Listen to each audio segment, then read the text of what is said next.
the penalty, is it? No, he's still going. Oh, how about that? How about that? Carried on into the penalty area. Here he is. And then Giroud. What a goal. Brilliantly worked. Fantastically finished. Well, here's Ramsey. And Alexis Sanchez. Great footwork. 3-0. Liverpool blown away. A 3-goal, 8-minute Arsenal blast. Alexis blocked by Newcastle defender. Still not clear. Wow, what a volley. Where others failed, Ozil has succeeded. Well done, Arteta. Plenty of hit here. Yes! Arsenal have their breakthrough. Mikel Arteta. They deserve it. Oh, they're behind again. It's amazing. It's Aaron Ramsey. That's the response of Arsenal. Andy Iwobi, nicely done. Brilliantly done. Bayer in, Walcott. Sensational Arsenal goal. Is that a handball? No. Nothing the play can do. Great, what a goal! Arsenal have made it 3-0. Jack Wilshere with an absolute thunderbolt. Welcome to the Clock and Talk on Arsenal podcast. I'm your host, Tez. Guna Tez. Guna Tez. You can get me on Twitter. I was going to say welcome to the jungle, but yeah, I was all fucked up. And hey, fuck me, mate. What a fucking shit fight last week. But we're going to break this down. I don't know where Addy is, whether Addy was joining us or not. I'll find that out. But we do have Tony. How are you, buddy? Not too bad, thanks. Not too. Yeah, you know what the difference is? Like, you boys are kind of lucky because you only got to live through it once, right? Those who don't know, yes, I've suffered a stroke and my short-term memory is completely and utterly fucked. So I got pissed off twice this week because I had to watch that game this morning to work out what the fuck was going on. Short-term memory has its downs. Jack, how are you, buddy? Yeah, no, I'm all right, Tez. I mean, thankfully, I only had to watch that once, but I mean, look, it still sits in your mind, doesn't it? It's not a nice feeling at all, to say the least. Complete and utter shit fight, but we will get down to that. Beforehand, look, shout out to Kevin, a couple of new patrons, Kevin, Shree and Muhammad. Welcome aboard to the patron family, guys. Everybody could probably see I've been throwing out shitloads of merchandise and things for our patrons. I've got, I think there's 4 new tiers now. So you'll find on our social links, the patron link. There is an episode up there as well that we've done with Schwinn with some around tactics and whatnot. There'll be more stuff to come there. Okay, Tony, let's break this down, mate. Let's get into the lineup, buddy. Yeah, I'm just gonna start off before I speak anything about this game. So I watched it in a pub with friends. I was off my phone all day, so I didn't see any Twitter reaction, any even the WhatsApp group. I didn't read any of it. So if what I say it's purely my opinion. It's not been like swayed by anyone else. And if there's anything that's like public opinion is 100% this, and I don't say it, well, sorry, that's what I think this week. Okay. So when the team came out, as I said, I was with an Arsenal mate and a Tottenham mate, and they're both going, "Oh yeah, 4-3-3, Saka on the right," and I was like, "Don't think so." Like, I just couldn't see it. Yeah. And I was like, and I looked at it and I went, "Look, that team can still quite easily be a back five." And they're like, "Nah, like, look at the players, it can't be." I was like, "Can." And I know it wasn't an out and out back five, but it pretty much was. In terms of the players listed on the piece of paper when the lineup come out, to be honest, I was pretty happy. But with what he'd done with it from there, I was severely pissed off. And I mean, Aubameyang on the right I don't think he's ever worked there. Like, he's going to try, but he'll try if you put him in goal. Like, first of all, his best position's up front and we don't use him there. Then, okay, left wing, he's almost as good as he is up front. So, okay, you can stomach that. Now right wing, and you're like, come on, give me a break. Like, it's not do you know when you're young on a computer game, you just put all your best players in and you don't really care where they play. You're like, I don't care. I've got Aubameyang on the pitch, and someone who's a bit older and knows what they're talking about. It's like, yeah, but you've got him at left back. And nah, I don't care, Aubameyang. That's almost what we're playing like. It's like, oh yeah, just get him on the pitch. It's like Barcelona fans when they say, whether if Messi's injured, just wheel him out on the sideline, you know? Yeah, it's like, to be fair, I mean, England had that problem for years. We played 4-4-2 and had 3 world-class centre midfielders, Scholes, Gerrard and Lampard. And it was just like, just put one of them on the left wing. Like, and it's like, no, that's not how football works. Like, stop it. What was your thoughts? Obviously, Tom, and we're going to get into this a bit more. But when you seen Thomas Partey with Ceballos, you were like, what was your initial reaction there? Well, as I said, if it was a 4-3-3 with Saka on the right and Aubameyang left and Lacazette through the middle, I wouldn't have had any complaints. And that's what I think most people thought it was on paper. But I don't know why. I instantly just thought it wasn't, because I thought, if you're going to go 4-3-3, then it would be Pepe on the right, not Saka, because he hasn't used Saka on the right this season, really. Like, even in the cup games, he's not used him there. So I straight away, whilst sort of everyone else seemed to assume, and obviously I was watching it on TV, and Sky assumed it was 4-3-3, and they put the lineup in that formation, and all the journalists and whatnot were putting it up, I automatically was like, I don't think it is. I didn't know what it was from just looking at names on the paper, but it just didn't seem like it was going to be 4-3-3. For those who haven't actually, and I know everybody has a good look, but for those who haven't seen it on paper, it's written down as a 4-3-3, and it's actually got you'll actually see Granit next to Gabriel on paper. Tierney and Vector are up as, like you say, wing backs. Just if you actually didn't watch the match, look solely on the app, look solely on stats, you'd be scratching your fucking head as if what's going on. It is bizarre. It was bizarre. Anyway, Jack, let's move on to you, buddy. Your take on it all. Yeah, look, I mean, a bit similar to Tony when the lineup came out, I was questioning what the formation was. I mean, it did look the way that, I mean, I'd see it on Sky, and they had it down as a 4-3-3. I think look, I'm obviously not going to go into how the lineup progressed in terms of how it was during the game, because obviously we're going to get onto that. But in terms of my initial reaction, I think the one thing which I questioned was why we were starting Lacazette. Because I think, yes, he's scoring. He's our top scorer. But look, time and time again, he's not capable really for the press. He misses a lot of great chances. He doesn't really get himself in that many great positions. His hold up isn't that great. He just doesn't work for me in our team, in our lineup. And I think he makes other players like Aubameyang much more ineffective by pushing him out wide. And look, a lot of the chances Lacazette's been missing of recent, if that was Aubameyang in that central spot, that is a goal.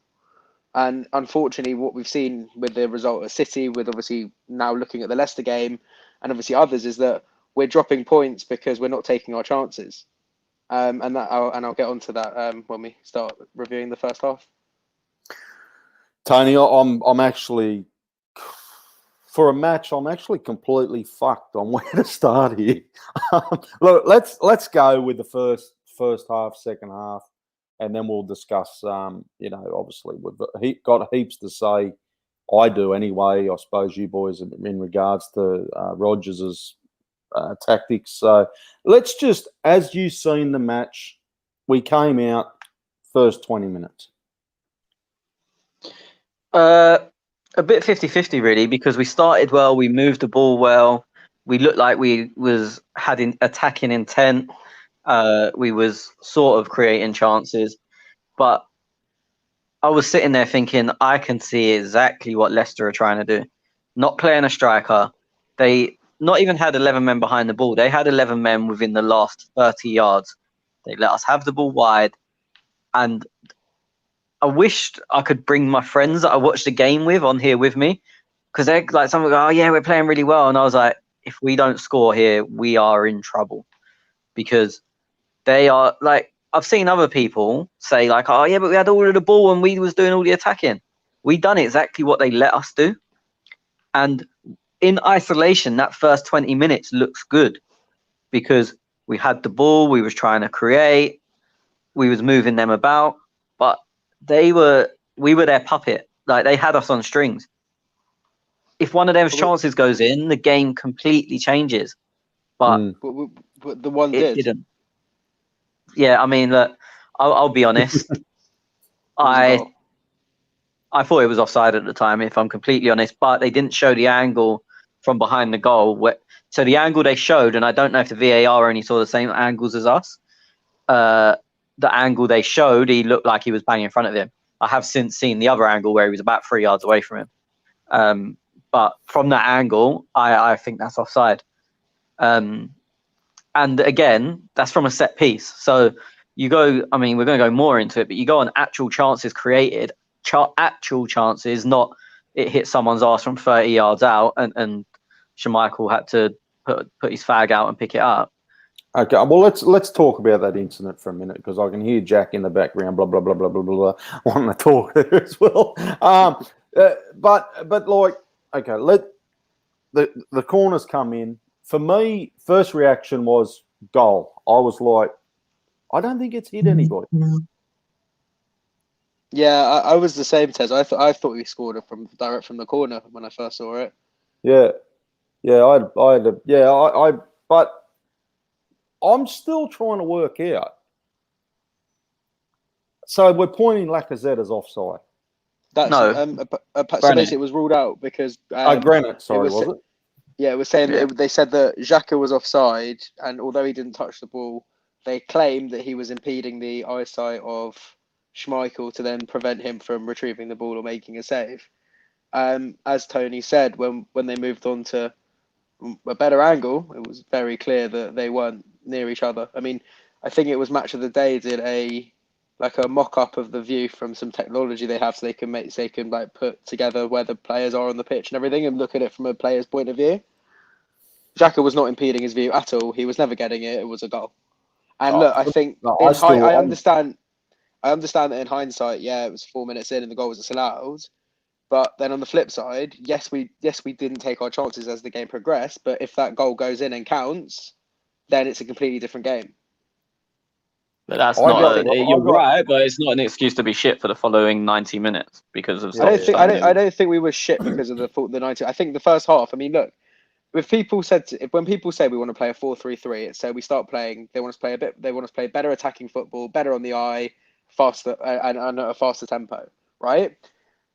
We did that in that first half. I mean, we had, I think the stat was 11 shots. No, hear me out. Hear me out. We created 11 shots and I think 2 were on target. And to me, if we had someone like Aubameyang down the middle where we could be clinical, we would have converted some of those chances. But unfortunately, the one time where we have actually made chances in a game, we've been diabolical in front of goal. We haven't been able to convert them. How many of them 11 shots? What you're saying? Out of them stats that you just mentioned, how many of them shots do you actually say were on target though? Like you say 11 shots.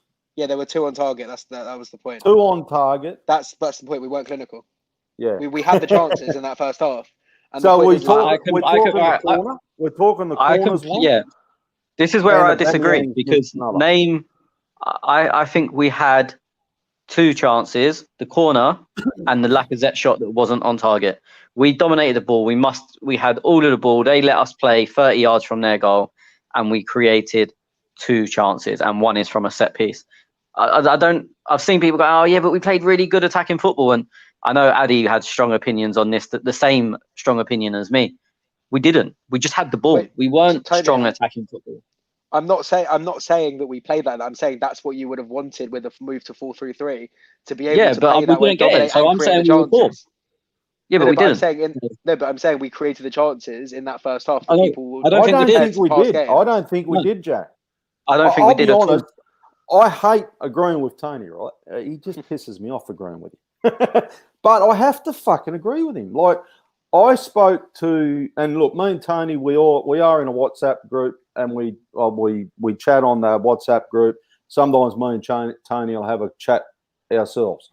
I don't think we had a big chat after the game. I just said to him, look, I don't think I don't understand where a lot of Arsenal fans are coming from, that we had a lot of chances and we played great attacking football.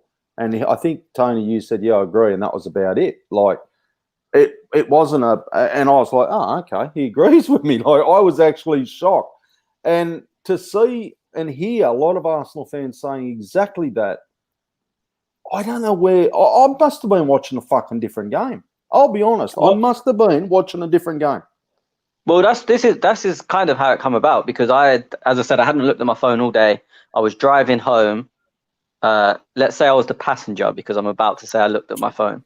So I was the passenger in the car, and I saw a message from Tez saying, I can't believe how people are describing this game.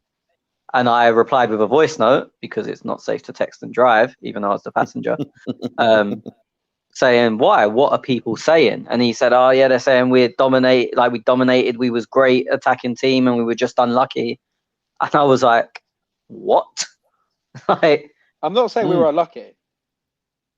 I don't think, and this is going to be fast forwarded more than I wanted to, because obviously the game is going out the window. Brendan Rodgers done a number on us. Okay, he tactically fucked us big time on the day, and people can sit there and say, yeah, but Brendan Rodgers is a tactical coach, blah blah blah. For me, he came out, he knew exactly his game plan. He implemented his game plan. Yes, we got a couple of shots on target in the first half, but he did exactly what he had planned to do. 20 minutes out, brings Vardy on, gets the late winner. Happy days, 3 points. Pretty much the way I saw the game. And go back and have a look. I've watched the game twice now. And I'm still adamant that I agree with myself. Like, I'm sitting there arguing with myself. Like, you watch the triangles, the defence. You watched Leicester. They give us nothing. Well, they just let us have the ball wide, knowing that we're really not going to be dangerous from crosses. And ironically, the 2 times we were dangerous was from crosses, because that's all they gave us. But this is where, and look, everyone that listens regularly will know I hate the stats on shots on target as a stat. I think it's one of the most nonsense stats in football. Because, Jack, you've said we had 2 shots on target in the first half, so the goal didn't, the disallowed goal didn't count as a shot.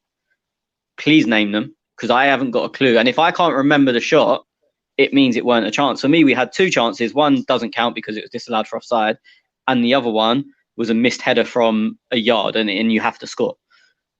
But they don't go down in the stats. So what were the shots on target? Because you're going to say, from 30 yards, and Schmeichel like fucking had a fag before he picked it up.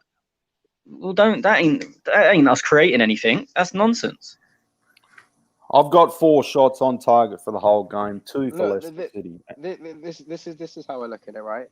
I just think that the thing is, if I think about it, Jack, what were the shots on target? Because you're saying we were creating stuff. What were they? The chances that I'm thinking of, I don't actually think were the registered shots on target. Which is what I'm saying. The point, but hear me out. The point remains, though, in my opinion, and obviously Tez fast track there, so I'm going to slightly do the same here. The movement that we have from Lacazette is diabolical, right? And I'm not here to come and slag him off, but I am. Lacazette's shit. He's been fucking shit the whole season, right?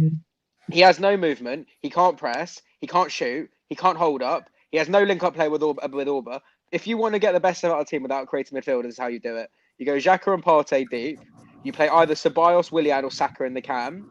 You play Pepe on the right, Aubameyang down the middle, and then if he's fit, Martinelli. And then if you're playing someone else, if you're playing Willian number 10, you put Saka on the left. That's how you play the attacking football. That's where you put the hole in to create. It's not good enough what we're doing. It doesn't fucking work. We need to play Aubameyang, because if you push him out wide, the thing is, people forget how good Aubameyang's movement is because we've seen him out wide for so long now. People forget how he drifts into space, how he gets in behind the centre-backs. And the centre-backs in the league at the moment aren't exactly fast and physical, the ones we've been facing. Like, look at Leicester. They have Johnny Evans as an example, and I think they were even playing Fuchs, right? Aubameyang could have run off them with ease. But it doesn't make sense to be playing him out wide in this situation. I get beforehand we had to deploy Saka as a left wing back. I get we had to deploy Saka left wing back. But if we're playing 4 at the back, Tierney can play as a fucking left back and Saka can play as a left winger. Or a cam if you need him there. So the situation basically is completely invalid to play Aubameyang out wide still.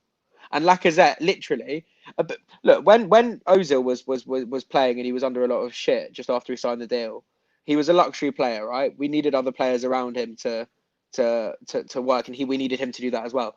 Lacazette is doing less of a work rate than Ozil was then, and he's not even a luxury player because he actually has done fuck all apart from get a couple of very lucky goals. Like, I'm not here trying to cuss him, but he's not good enough. We need an energetic, pacey striker, in my opinion, who's young, is our backup rather than Lacazette. Well, we're not going to get that in until January. So let's not put our crystal balls out, because last time we bought our crystal No, but I'm not saying that at all. I'm just saying in general. I'm just saying if you want to contend, we have to have that backup, because Lacazette is not good enough. He's not a £50 million player. I agree. And I think we all agree. It's just, I don't understand. I'm sorry to rant about this, but I don't understand how some players will get scrutinised for absolutely everything by the fan base on Twitter. Yeah, Lacazette gets away with fucking murder on Twitter every single fucking week. Right, let's come back to that. I've got to welcome in Addy, who has just walked in and gone, "What is going on?" You're on mute, brother. How are you? Mate, look, I'm good. I'm sorry. I thought it was a 10:15 start. I saw 10:15 somewhere, and yeah, apologies. But that's my bad. Sorry. But yeah, what did I miss? Sounds exciting. Okay, so we got in the first 20 minutes of the show. 20 minutes of the show, we spoke about, I don't know, I don't even think we got involved much in it. Don't do a rundown, Tony. I'm lost. No, just let me ask you this question: were we good in the first 20 minutes? We've both had our answers on that, so off you go. Were we good in the first 20 minutes? We were on top in the first 20 minutes. Were we good? We were average. We didn't.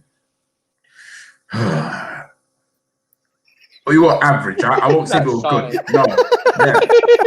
That's a really good one. For example, me. Let me tell you. When I say good is Fulham first half. We created chances. We actually scored a goal. Like that's good for me. But how many chances did we really create? We created a few opportunities, but that was it. We didn't create out and out chances. So it was average for me. It was okay. It wasn't good. It wasn't bad. It was okay, I would say.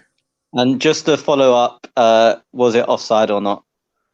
No, it was not offside. It should have stood, because I think the angle they saw was Xhaka in front of the goalkeeper, where I would have said, yes, he was impeding the goalkeeper. But then when Lacazette actually flicked the ball, Xhaka was so far away from Kasper Schmeichel, so he wasn't actually interfering with play. And I bring this up, if you lot can remember Everton versus Man United last year, where I think Sigurdsson was on the floor and he pulled his leg away from the ball as it was going through. But then I think the referee judged that he was actually in line with the ball, and it affected who was in goal, David De Gea in goal. So they disallowed it. But then, yeah, in this case, Xhaka was nowhere next to Kasper Schmeichel. And again, the VAR, the people who actually run it, they don't do their jobs correctly. And we're in this position because they actually don't look at all the camera angles, and they don't actually let the game flow and say, "Oh snap, okay, cool." They just look at one picture. Oh yeah, he's offside. That's it. This is what I was going to ask you. Do you know if they looked at more angles? Because I was in a pub, so because I agree. I said the exact same as you. From that first angle, I was like, fair enough, offside.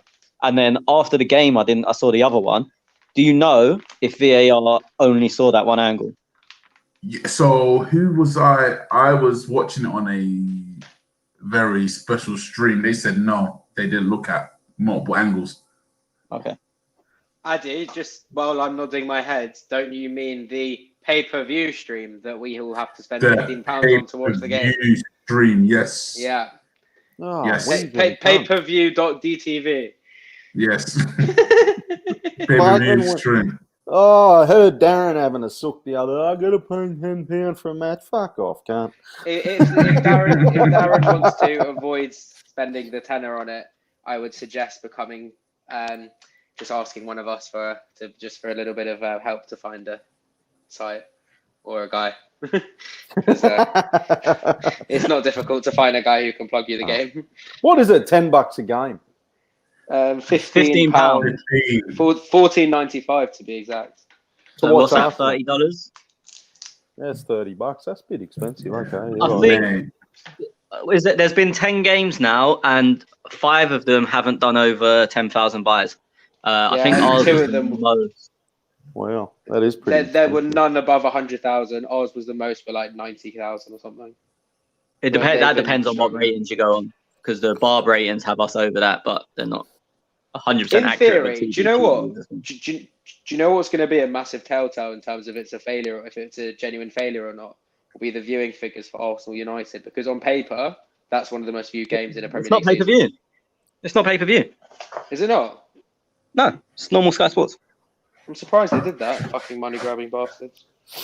Villa is a pay-per-view on November the 7th, unless they've got a meeting on November the 5th. So it might be changed, but at the moment Villa is. So they're going down the track of boxing, are they? Like main event stuff and things like that? Not really. So basically, Tez, for the games that haven't been selected for the TV rights deal, like to be like shown, because there aren't fans in the stadium, the government have basically said to them that you have to give at least one way to watch the game, to make it accessible. So they're all charging, I think, that sort of cost just to basically just get it over the line. They earn a bit of extra profit, I think. And it kind of gets everything sorted. The problem is it's an absolute piss take to spend £15 on 2-3 games a weekend when you pay for a subscription with Sky as it is, and BT and Amazon. Haven't you decided to move out of that kind of a country by now? Fair dinkum. There's nothing going for it. It pisses down rain all day. Now they charge a fortune for TV. Come over here. We'll look after you. Yeah, I don't want to run into a drop bear or something like that. Yeah. Watch them drop bears, Addy. Taz, I got to be honest, like one of the most, I mean, after how, I'm not sure if you guys, anyone's seen it, but the In-Betweeners 2 shows Australia. Oof, I think London sounds good to us. No, I haven't seen it. So you've got a crazy guy fucking a hole in the wall living in a tent. Yeah, it wouldn't happen. It might happen. It might happen down at Nimbin or somewhere. Okay, let's get on to it because nobody absolutely knows what we're talking about. Where are we? So I can go through the game. Look, let's go. We're in half time. Tony, we're sitting in the dressing room. Arsenal fans are going, hey, we haven't had too bad a first half. What's happening with the team now? Like, what do we think at Arteta's? He's happy with the first half performance. We've had lots of shots on goals. We've had lots of chances in that first half. But then we came out in the second half and things changed. I mean, yeah, look, this is where I disagree because I think we had 2 chances and they both fell to our forklift, who done what a forklift does, which is not score goals. He's not big enough to be a forklift. Have you seen his ass? Like, why are you perving on Lacazette's ass, Tony? It takes up the whole screen. You can't miss it. It's the only part of him that's any good at football. He just sticks his ass into centre back and you can't get round him. Like, it's the only thing he's useful for. But no, so as I said, I was watching it with 2 Arsenal mates and a Tottenham mate, and I was moaning so much about Lacazette. And I was like, he has to come off. I can't see a way we can play this game because he's playing against 3 centre-backs, arguably 5, with at least 1, if not 3 holding midfielders in front of them. And he had one of them trampoline touch days where it was bouncing all over the place. Potentially not his fault. He's got so many players around him. Your touch would have to be perfect, and it wasn't. But he's got so many players around him. Like, we had to completely change something. And we didn't really. I don't know. For some reason, Granit dropped deeper, and he went to left back at one point. No, he went to left back after the sub. Yeah, after the sub, but after Tierney come off, he went to left back. But before that, it was like he was the third in a back 3. It was weird because we was having all of the ball. Luiz came off, so we lost our threat from deep, or our main creator as he was on the day. And it was like, oh, we'll get Granit to do that job. But it was like, the fuck? Why have we got 3 centre-backs against a team that ain't even trying to get the ball off us? Like, get everyone high up the pitch. They're just sitting deep and just basically, as you said earlier, letting us play long, letting us go wide, knowing full well we're not going to cross it. Yeah, or, Lacazette, and or if we do Lacazette, cross it, they'll fancy their chances. yeah, and Lacazette, your striker, like I've seen a few people say, "Oh, he's not too far back today." Like, what's that even mean? He's not too far back. It was just Fuck, to be really? fair. To be fair, his hold up was shit. But even if it was on point, we had no one around him. Like I saw an image today. I think it was James Bench that tweeted it. If anyone wants to go and look at it, or oh no, it wasn't. It was what's that? Eduardo, someone that faking the no geezer from Chile. Eduardo Hagen. Yeah, him. How many boys find these accounts? Someone retweeted. He's got 100,000 followers, I think. Like, fucking. But anyway, someone okay. retweeted it. It was onto my timeline, not Clock End Talk. So you know he's breached football Twitter. But there was an image, and it was like, our 3 centre midfielders in a row. Then no one in a 10-ish position. Lacazette up against 3 centre backs on his own, and you're like, as much as I don't rate Lacazette at all, and he had a terrible, terrible game.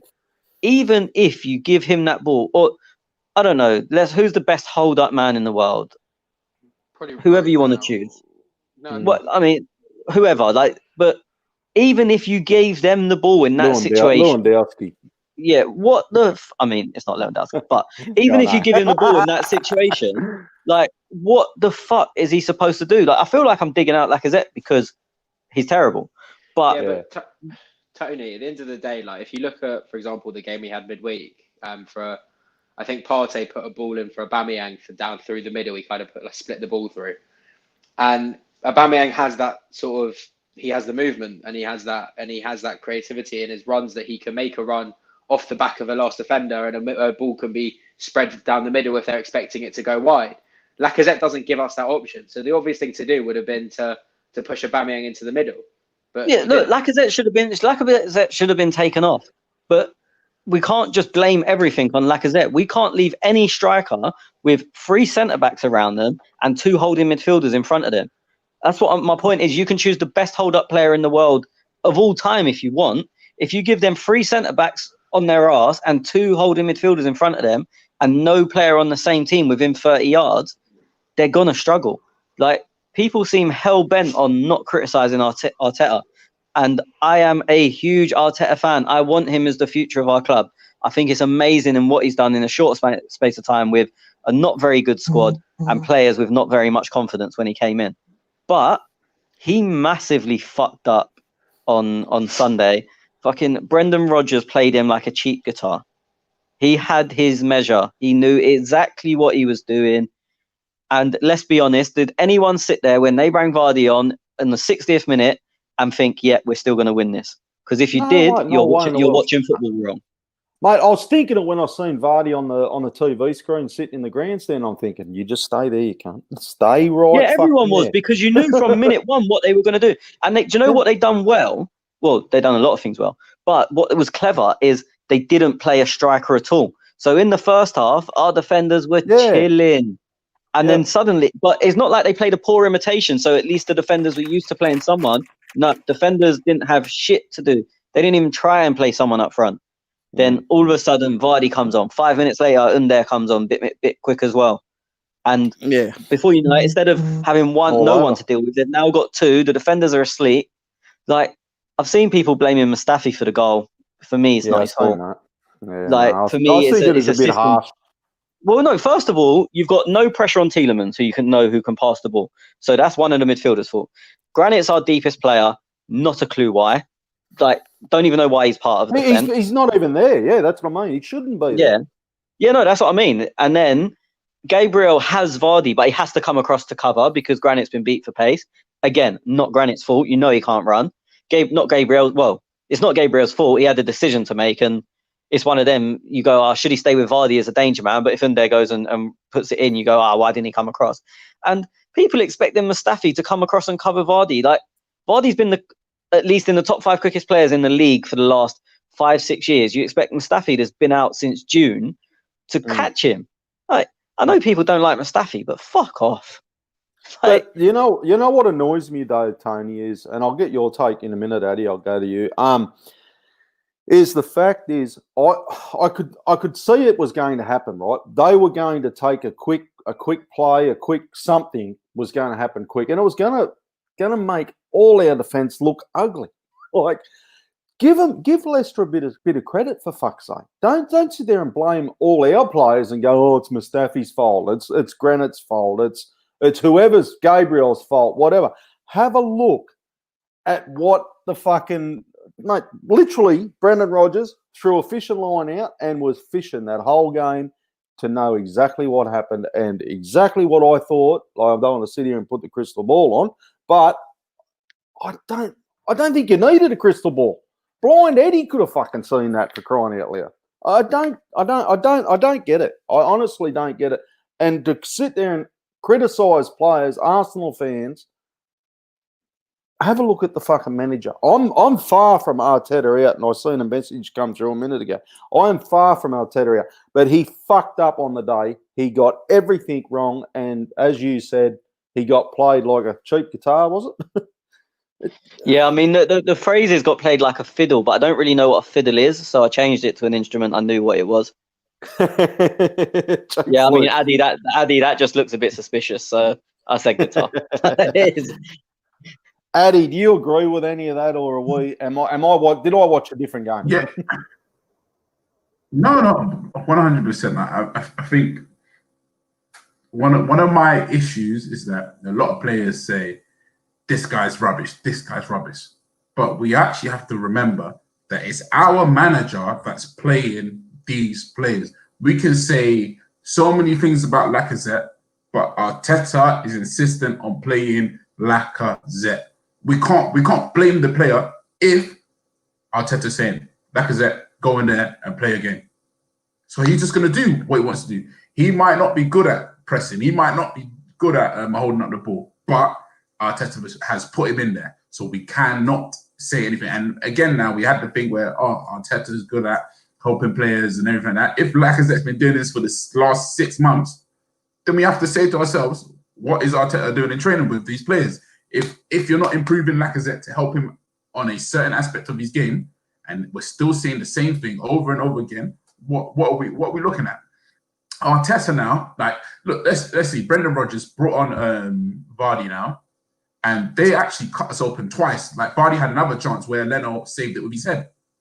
At what point in that 90-minute game did we actually cut Leicester open and we had Lacazette through on goal or 2v1? We never had that in the game, like, and that's the thing, like, again, we have to look at Arteta. What are we doing? What are we working on? And this is what I was saying in last week's pod. You've taken out Ozil, we've gone to a more structured team, but then we've lost all form of free-flowing football where people are moving around and playing and moving into space and creating chances, and we actually combine to cut somebody open. We don't do that anymore. Everything is all structured. The ball goes wide, and we knew, cool. Maybe that was the game plan to get to Louise and hit that dive, because it worked, and it works more than once. But then that can't just be our game. We can't just think, okay, cool, can we get wide and that's it. We need to have multiple, like, variations and combinations of how we're going to score. And that's the thing. I think we lack imagination. Everything is just, okay, yeah, you do this, you do that. If this happens, there's no imagination, no one taking on players, nobody saying, you know what, cool, let me take the game by the scruff of the neck, and you know what, I'm gonna go on a run. We don't do that. Everything is just so, for me, it's too rigid. It's too rigid, and it's like he's done a full 360 from his first 10 games into what we're playing now. And I said, look, the structure is going to help us in certain games, 100%, but not in every single game. And especially when we're at home, like, Leicester haven't beaten us at home for how many years? And like, this is the thing, like, obviously I don't want Arteta to go yet. But he has to. Far from it, Addy. Far from it. But he has to. That's it. Like, he has to. Something has to change. Like, you can't just be so stubborn and just think, no, this is it. Like, you just can't be like, you have to be flexible, and he has to see that this isn't working. He has to see it. I'm gonna ask a couple of questions, and I'm gonna bring out. I don't want to play devil's advocate because Darren got smashed for playing devil's advocate last week. But I'm going to let's all agree. I'm pretty sure most of you agree. El Neni hasn't been too bad. He's done a job, right? He's done the job he's been asked. Not saying he's the bee's knees. Not saying he should make the starting lineup week in, week out. I want to look at Pepe, $72 million winger, sitting on the bench. I want to ask the question about Willian. Didn't even make the team. Didn't even make the bench. He's injured. He's injured. Okay, so we've got to leave him alone. I want to ask them two players, boys, El Neni and Pepe. Like, what's going on? Just let me jump in. So I don't know if Tony was going to jump in, but for me, if we have Partey and Luis playing, we have no need for Granit Xhaka. That is me. I don't feel Granit Xhaka adds anything to this team, and because usually before it was Granit would get the ball, 40-yard pass, diag, da. Luis did all of that. So even as much as I actually hate, okay, let me not say hate. Hate is a big word. I dislike El Neni because of the type of player he is. Sorry, playing peekaboo with the listeners. Sorry, I went to unmute myself and I accidentally pressed the cam button on my iPad. Sorry. I don't hate El Neni, but then I dislike that he's not as adventurous as other centre midfielders. But I felt that potentially he could have been in there, but then I think we would have been a midfielder down by him playing because we needed a more adventurous, more attacking midfielder. I would have actually rather had Willock in there, Willock, Ceballos, and Partey than El Neni or even Nelson in there or someone like that. But yeah, and then who was out? Pepe. Don't get me started with Pepe because. Again, I don't understand. Pepe, that was the other one. I don't understand what Arteta's doing, especially with the person how we're setting up Saka. I think Aubameyang started on the right. Yeah, Birmingham on the right, Saka on the left. I get, and I said it last week, Addy. Saka's making a name for, hey, start me. I'm here. I'm ready to play. But to take Aubameyang and put him on the right. Yeah. And then to put Saka on the left. Me personally, I would have rather Pepe on the right, Aubameyang through the middle, and Saka on the left. That's where Just a quick question to you: do you think Aubameyang's not good enough? And you know what? To everybody, is Aubameyang not good enough to play up front, or does he not work hard enough, or is it that he can't? I think he's got a problem with Lacazette in the team. I think it just come down to, hey, you've got this Lacazette, $45 million striker. We sign him as a striker. And I question, and this goes also into the Ozil situation, I question whether Arteta's the actual boss or is somebody above him the boss. Because some of these decisions I don't get. I don't understand. Like, it seems like somebody above is playing the puppet. I can't with Lacazette. It's different because he's dropped him the last game. Who was it? Sheffield United. He's dropped him. Didn't even bring him on. Dropped him Man City. I can't say dropped him. Didn't play it. Didn't start him against Man City. Then he's played in Europa League and with crap. And somehow he's like not only come into the team, but he's become like the focal point of the team. Everything's built around him. I don't get it. And I know it's horses for courses, and he probably wanted them to hold the ball up against them. The reason he doesn't start Aubameyang through the middle is because he thinks he doesn't offer hold-up play, and the way he'll do it is to run channels. But Arteta's mind is, if you're just going to have him to run channels, then you can do that from the channel. My argument is, if the chance that fell to the bad miss from the Tierney cross, if that falls to Aubameyang, it's a goal. Like, There's just no two ways about it. I don't agree with it at all, but I get the thinking and not starting Aubameyang through the middle. But yeah, I mean, it's brain dead. And I mean, obviously this conversation started because you're talking about Pepe. Look, Pepe, he's one of them weird players where you know he's got it in him. Are we ever going to see it consistently? I don't know. But when you're playing Aubameyang on the right wing ahead of him, we've got problems. Because, as I said, Aubameyang, we all know he can't play there. He can't play there. And if you're saying you're playing Lacazette because you need him to hold the ball up against a tight packed defence, well, Aubameyang isn't going to run and beat three people, especially not on the right, because he's going to look to come towards the goal. So then you need someone that's actually going to come and beat players. And then, for fuck's sake, it was so bad. Like, just nothing made sense. Even at half time, you're thinking, okay, they're let's use park the bus, to use an ugly football term. They've parked the bus. We've got to try and break them down. Look at your bench. Who can beat a man? Pepe. Who's our best player there from shooting from the edge of the box / long distance? Pepe. Doesn't bring him on. Only brings him on when Saka gets injured. And you're like, what? And then we're struggling to score and not creating anything, not got enough numbers in the box. Okay, bring Eddie on. Like, hurry up. Like, so by this point, Pepe's already on. Okay, we need more numbers around the ball because we're not creating chances. We're not winning second balls. We're not doing anything. Come on, get another striker on. We wait till we concede. And then he brings one on. And then for some reason, then he decides to take Granit out of defence, takes the bias off and move Granit forward. And you're like, what are you doing? And then I think it's just these old. And then Eddie went left. And I was like, what?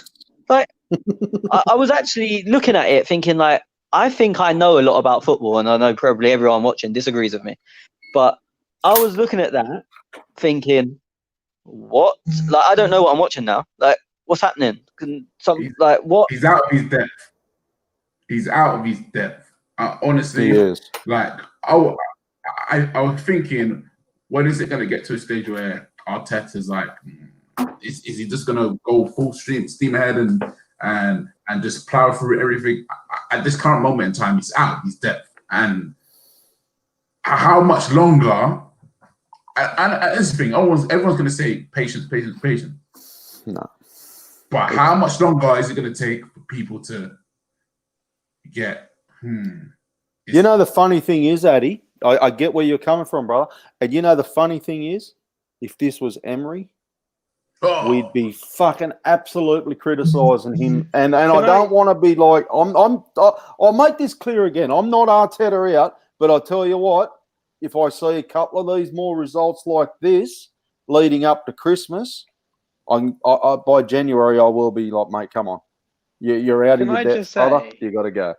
Can I just say, right? And I'm not trying to play devil's advocate here, and I'm not just trying to back Arteta for the sake of it. But let's not get carried away. The 3 games we've lost this season are Liverpool and City both away, which, if we're being realistic, when you look at the fixtures, it's a game we do tend to not say write off, but we don't expect anything from them anyways. And Leicester at home, it's a home defeat. It feels shit because we don't normally lose at home. Fair enough. But let's not get fucking carried away, right? For all we know, we could beat United this weekend. If fixtures go our way, we're fucking 4th, right? Everyone's very, very closely packed tightly together, and every team's dropping points and playing shit. Yes, we may not be playing the most exciting attacking football in the world, but look, if you look at some of our games in context that we've won, West Ham's a fucking amazing win, right? Yeah, looking at the points table. Sheffield United at home it's a good win, and Fulham, I don't really give a shit. It's still 3 points, and we played well, right? So if we're going to look at this, and also since then we've also then gone and signed a world-class central midfielder, right? Who's only had 1 game. It's going to take time for Arteta to work out what our best midfield partnership is. It's going to take time to work out our best starting 11 or formation, whatever. I get that, right? But if you look at Klopp, he was having very dodgy results at the start of his second season, to the extent that there was even some calls from Liverpool to sack him. It got that bad, but they carried on, and over transfer windows, he then built a title-winning squad. Build a team. If you look at the business we've done this Arteta's summer, been able to build a team. If you look at the business we've done this summer. Yes, we didn't sign the creative midfield that we wanted. However, we've also plugged two to arguably 3 major holes that we were crying out for with quality, right? Meaning that's already taken 2 transfer windows off what Klopp did, because Klopp didn't. They took more time to replace and rework. we've done a fair share of our business in what, one window. So if we have another big window, Jack, if we lose, we then have that squad. yeah, okay. I'm hearing exactly what you're saying, and most Arsenal fans will agree with you. I agree with you as well, right? I'm not Arteta out yet. Yes, I'm confident and hopeful that Arteta can, become that manager that we all want him to become. But if a poor form of results happen between now and Christmas, and you, as a fan, are sitting on the fucking couch watching it, and you go, why did he do that? I don't get that. I don't understand that. Are you going to be then going, oh, he's the bloke for the job? No, but hear me out, right? I get where you're coming from. I do. However, there are two things which I think have come into account here. The first one is because the season was delayed. When you look at it and look at the calendar and see we're nearly in November, you expect us to be like 10 or so, 10, maybe 15 games in, like in all competitions. The fact is we've played 6 in the league, right? So the time frame and the weather and everything outside in itself makes you think we've played a lot more than we have. But then on top of that, if you look at our fixtures running up to Christmas, right? And especially in November and the first week of December, by early December, we would have gone to, from now to then, we would have gone to Leeds away, United away, and Spurs away. Those are all difficult games. However, what that then will mean is that when it comes to the second half of the season, which because of how the season's been shortened, is more games than it would have been up until then, you're in a situation where all these really hard games, like your Liverpool and City, for example, you then, in your run-in, they're all at home. So, yes, you could look at it that we'd be struggling if we hadn't been picking up that many points from then onwards. However, you could also look at it that we've got a lot of very difficult away games out of the way in time for a run-in. And if I got to be honest with you, the way things are looking, I don't see anyone breaking away anytime soon. So if we can still stay there or abouts, even if it's scraping it until January, we could then, in theory, go sign an attacking midfielder who then, because of the depth and the spine that we have in the team, have, let's say, a Bruno Fernandes-esque impact because it's that creative player that the team's been yearning out for. Then we can kick on and still very easily go and get top 4. So for me, it's just about sticking with the pack until January, because we have difficult games. If we can get through those difficult games with 3 points, fucking amazing. But when you shouldn't I understand it's the wrong mentality, but you don't expect to win at Liverpool and City. Spurs away, United away, you expect to be. If we get outplayed by Manchester United this week, like we just did against Leicester, what's your thoughts? They're two inexperienced managers. Keeping in mind, I stand by this. As much as it would be horrible and it would be upsetting and it would fucking hurt and it would put a massive a damper on the fan base. Twitter would be fucking unbearable. However, don't look at it. United away is another one of those games which is a big 6 away from home, and we haven't won in 5-6 years.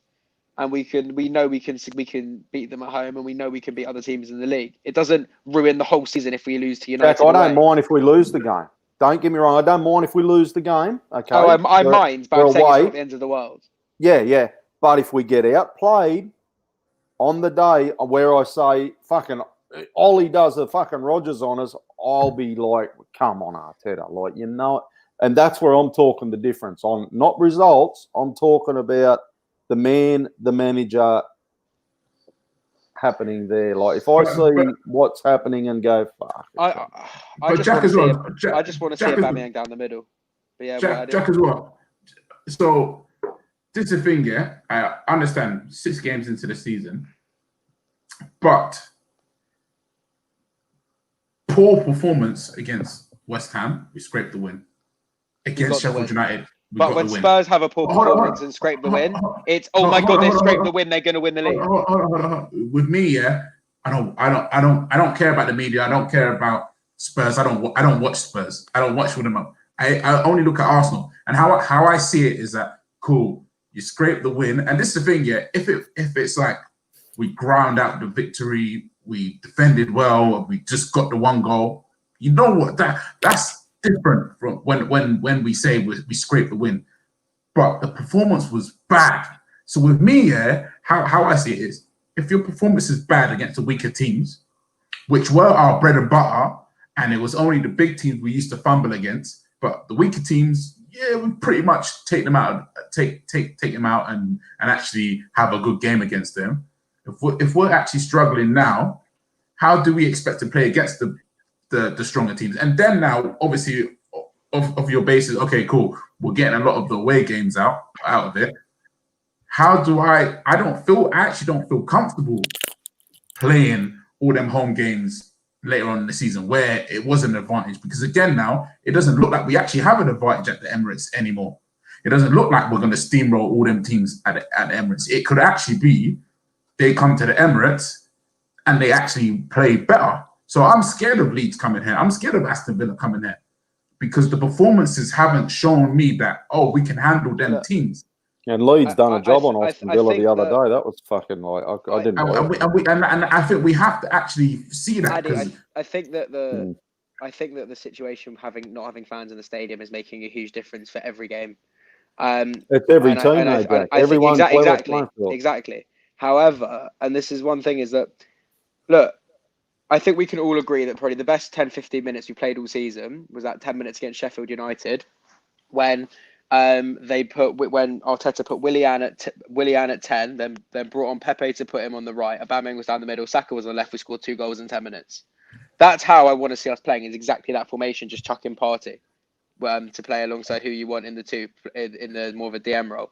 If we play that sort of formation, that gets the best out of Pepe because he can run onto balls. You have the creativity in the middle of Willian, who can then put balls into Aubameyang, or he has Pepe and Saka out wide. It sorts a situation out so much better. The problem is that if we don't see that, we're going to see the same shit. And we've just got to hope. And look, we've only had one game in the league where Partey would have realistically started, and that was obviously. I don't think anyone's criticising him. No, I'm not criticising Partey or Arteta. I'm just saying that. Nobody is. I'm just saying I think that we need to use the Europa League games to develop what our best formation is, because it's clearly not this. It's clearly a 4-2-3-1. But the problem is that you have to find that right balance. And unfortunately, because of how difficult the games we've had in our fixture list so far in the league have been, we can't exactly take a gamble with that, because if we take a gamble against your teams and it doesn't pay off, which gambles either they a lot of the time they don't work the first time, we will then get carved open like melted butter, right? So at the end of the day, we just need to find out we need to consolidate exactly what we need to do, and it is quite obviously Willian or in a 10 hypothetically with then Pepe, Auba, and Saka, because that way it gives you the right balance. Then you could have Ceballos and Partey or Partey Xhaka. All right, Tony, give us your thoughts on all this, mate. I'm hearing a whole load of excuses for poor performances, and we haven't played well this season, not once. Fulham maybe, but you look at that. Okay, we thought we played well on the day. You look at it since, and everyone's doing that to them. We have not had a good game. Europa League, Carabao Cup, League. We have not had a good game. Okay, it's all well and good scraping points. You have to do that. Not every week. You need to perform sometimes. And Jack's hesitant to criticize Arteta, which I get, but then in the next sentence, it's a backdoor criticism because he says it's obvious we're best at 4-2-3-1, but we're not doing it for some reason. Well, that's my criticism. That's where I'm coming from. I'm not saying I want him sacked, but everything you're saying while not criticizing him is the same things you should say while criticizing it. We haven't had a chance. We played Rapid Vienna last week. I have a group of mates that could beat Rapid Vienna. I am not even joking. I am 100% not joking. I could put together a team of my mates that would beat Rapid Vienna. I had to Google who the fuck they were. Then we've played Sheffield United at home, 0.0 goals scored. We played 4-2-3-1 for 15 minutes. For some reason, and I've been saying this since lockdown, everyone's decided that Arteta wants to play 4-2-3-1, despite him never playing 4-2-3-1. Everyone's just decided that. And everyone argued with me after lockdown. And I wasn't saying they were wrong. I was just saying we've seen no evidence of that. Still now, 6 months on, oh, yeah, but we'll get pre-season and then he can change it. He didn't change it. Now it's, we've had hard games, so he hasn't had a chance. He had a month off. He had 3 months off COVID. Sorry. And he decided to go with a back five. Wasn't he playing a 4-2-3-1 and a 4-3-3 the whole way through until before the restart? Did I not just say after COVID, no? Oh, sorry, I might have misheard you then. Yeah. So he had a month. He had 3 months off. He had 3 months off for COVID. Right out there. He had 3 months off for COVID, went to a back five, but still everyone going, oh yeah, he wants to play a back four though, but blah blah blah. Let's make an excuse. Then season finishes, we win the cup, brilliant. Have a month pre-season, okay, not as long as normal. Come back, still back five. Oh no, but it's some other reason. It's hard games. We have Fulham back five. Oh yeah, no, because we ain't got signings yet. We play Carabao Cup Leicester C team. Oh no, we can't do it in this game. Liverpool's fourth team. No, we can't do it now. Rapid Vienna. No, still the games are too hard. Sheffield United. No goals. No, we can't do it now apart from 15 minutes, and then we'll change it back after it's actually worked. And then West Ham, who have got no points and just been dicked 3-0 by Newcastle. No, we can't do it against West Ham. That'd be taking a liberty. Now Dundalk, are they too strong? Because I can tell you our odds against Dundalk are 1.07. If you put £100 on Arsenal to beat Dundalk, you win £7. But no, they're the Irish champions. We can't go to a back four against them. But let's not criticise Arteta because he hasn't had the time to change it. Like, fuck off. We've been shit in every game, if we're honest. Like, we have a clear deficiency in creating chances, and he's not done anything about it. And I'm not anywhere near an Arteta out, but he can't keep doing this. And I completely agree with something Addy said earlier. We are too methodical. We are like, this is your job, this is your system, and there's no thinking outside the box. So if this quick switch to the left, Tierney either beats someone or whips it in, or the same with Saka, or we get that counter attack when they press us, and now teams have just stopped pressing us because they know we're quite good against it. We ain't got a clue. We literally don't know what to do. Like the Leicester game the other day, players were getting the ball, and they was, I don't know, give it to someone else. It's your problem. And then the players that actually try and do something, give the ball away, and it becomes their fault. But they're the only ones actually trying to do anything. I'd prefer that. I'd prefer Danny Ceballos trying to slide the ball in and get someone in behind and giving it away than just going side to side between our centre backs and then trying to big diag that goes out for a goal kick. Like, it's actual madness. Okay, before you talk, Jack, I just wanted to clear up a few of these comments because people are commenting and we should mention them. And those on the podcast can't see them comments. Gunnar Glasgow says, I'm starting to like this Tony fella. Okay, Tony. Gunnar Glasgow, fight. Darren says, thank God for Jack. So obviously Darren's all team Jack. Shout out, Daz. You just worry about your Thursday night live show, buddy. Gunnar Glasgow, Arteta reject. Oh, come on, I think that's a bit harsh because I'm not saying he's a reject. I'm not even Arteta out, boys. Okay, I wasn't Emery out Tony was more Emery out well before I was. Even Schwinn at the time. Addy, yes, you were Emery out well before. I was Emery out before Baku. I just hope I see a bit more change. That's all. A bit more thinking. Think about Rod. I'm very pissed off about that Leicester game. Now, do you know where Arteta is? Wait, just quickly. Do you know where Arteta is at the moment? He's a coach. He has managed to make this team defensively solid, and that is a fucking amazing coaching job because, let's be honest, the players we had and the system we had, it looked like we would never be good defensively, and we are. As you said, you've got a Leicester who, although they didn't particularly try, they only had 2 shots on target and they didn't really have any other chances. And even the last chance, it come in the 90-something minute when we was kind of pushing on a bit. City only scored 1 against us. Liverpool goals are debatable against us. He has coached us amazingly. This next step of his development as a coach/manager needs to happen real quick. Yeah, because totally agree. That's exactly where I'm at with him. Like, yeah, that's it. That's where I'm at, and that's a good way to put it actually, because we're not Arteta out. Let's just get that quick. And Darren will probably say that we are, and he'll say how negative we are, and fucking hell. But look, I'm not. I just want to see progression, change. Something. That's all. Give me something.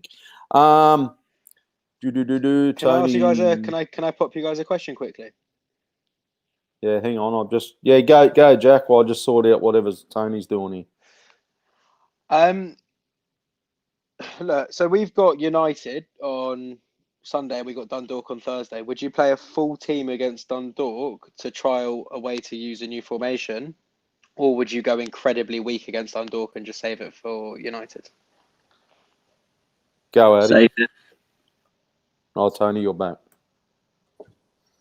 He'll go weak against Dundalk and save people for United, but then I'm one of the thought that you have better momentum if you're playing and winning. If you're not playing and winning and you try to come in and out and in and out, you just don't get it. So I'd rather play Aubameyang against Dundalk, let him score a hat trick, and then bring him into the United game with that confidence. Okay, yeah, I'm a bit like you guys. I think save it actually, and coming up full force against United. I just want to discuss upcoming games. I'm not talking Europa League as well, man. Where do you guys see us in the next 4 games? So we got next 5 games. Okay, go 5 games. Yeah. Man United, Aston Villa, Leeds, Wolves, Tottenham. Tony? Is that in order? That's in order. Okay, so there's a 2-week gap in between that time. Yeah, there's a gap between the 8th and 23rd. Yep. Look, it's difficult because, do you know what? If United come and attack us, we'll beat them. And if United had fans there on Sunday, we'd win, and I have no doubt about it. Because the way to beat us is sit back. Old Trafford, the fans won't let them do that. I hope they're stupid enough to come and try and play against us, because then I think we will win. And then, as you said, confidence breeds confidence, and you've got a bit of a gap between your games, and you go into a home game. I don't know who Villa have got this weekend. I mean, Villa's results were crazy. They were winning games they never should have won. They got a highlight win against Liverpool, which was obviously a freak game, and people are going mad about them. I said it I think it was on our Patreon podcast that me, you, Adi, Schwinn done, that they were massively overachieving and they were never going to keep that up. So they could, I don't know who they've got, but they could be coming into Southampton. See, they could be coming back into that game off the back of 2 losses that aren't great, like Southampton and Leeds. And then you go, it's a different Villa we're looking at. So it's one of them. It depends what United turn up. If United play the way they did against PSG, they beat us. Because they sat back and hit him on the break, and that's the way to beat us because we ain't got a clue. And then you go into Villa, and it's one of them games. It could be both teams on confidence, or if Villa win, they go, the Leeds game was just a blip. We had a bad day. Blah blah blah. And then we've got Leeds up next, which is but I don't really want to go too much into that. I know Addy wanted 5 games, and I understand why. But international break, fucking the world changes. You look at. We had the City game when we was meant to be playing one team, and then De Bruyne's out, this guy's back, Aguero's back when he was never meant to be. I don't like talking about games after an international break at any time. Like anyone that listens regularly, I don't like doing it because we're talking a month away from now. Like, I think, what did you say? The 23rd is the international break ends. It's 27th of October. So it's literally a month. Like, the whole change. Like, we might have a coronavirus vaccine in a month. You know what I mean? The world can change that much. We won't have a coronavirus vaccine, but the world much that I don't like talking about games that far ahead, and why people want that question. But for me, I'm just looking at the next 2, and it depends on what United play against us. And then Villa is a confidence game. We should be winning it. I say it right now. We should be beating this Aston Villa side. Don't get fooled by their results. But I mean, have you seen much of Villa? Yeah, I've seen a load, and for me. The key to it, and I say for me, but it should be obvious to everyone, the key to it is stop Jack Grealish. I was going to you took the words out of my mouth, actually. That's how you beat him. The guy's incredible, and I've been saying it for as long as I can remember, and I'll carry on saying it. But do we have, and I know people are automatically going to go party, do we have someone that is like, mate, that's your job, follow him everywhere, kick him if you need to, because you're going to have to, you are going to foul him at times. But then if you do that, are you losing the guy who passes the ball forward for us? And is that a risk worth taking? Do you take one of our players out of the game, or one of our better players, or maybe our best player, in order to stop their best player? If we make that game 10v10, we win. But can you do that? Because it's easy to go stop Jack Grealish. I can say it. I don't see many doing it. Tierney might be someone who could stick with him.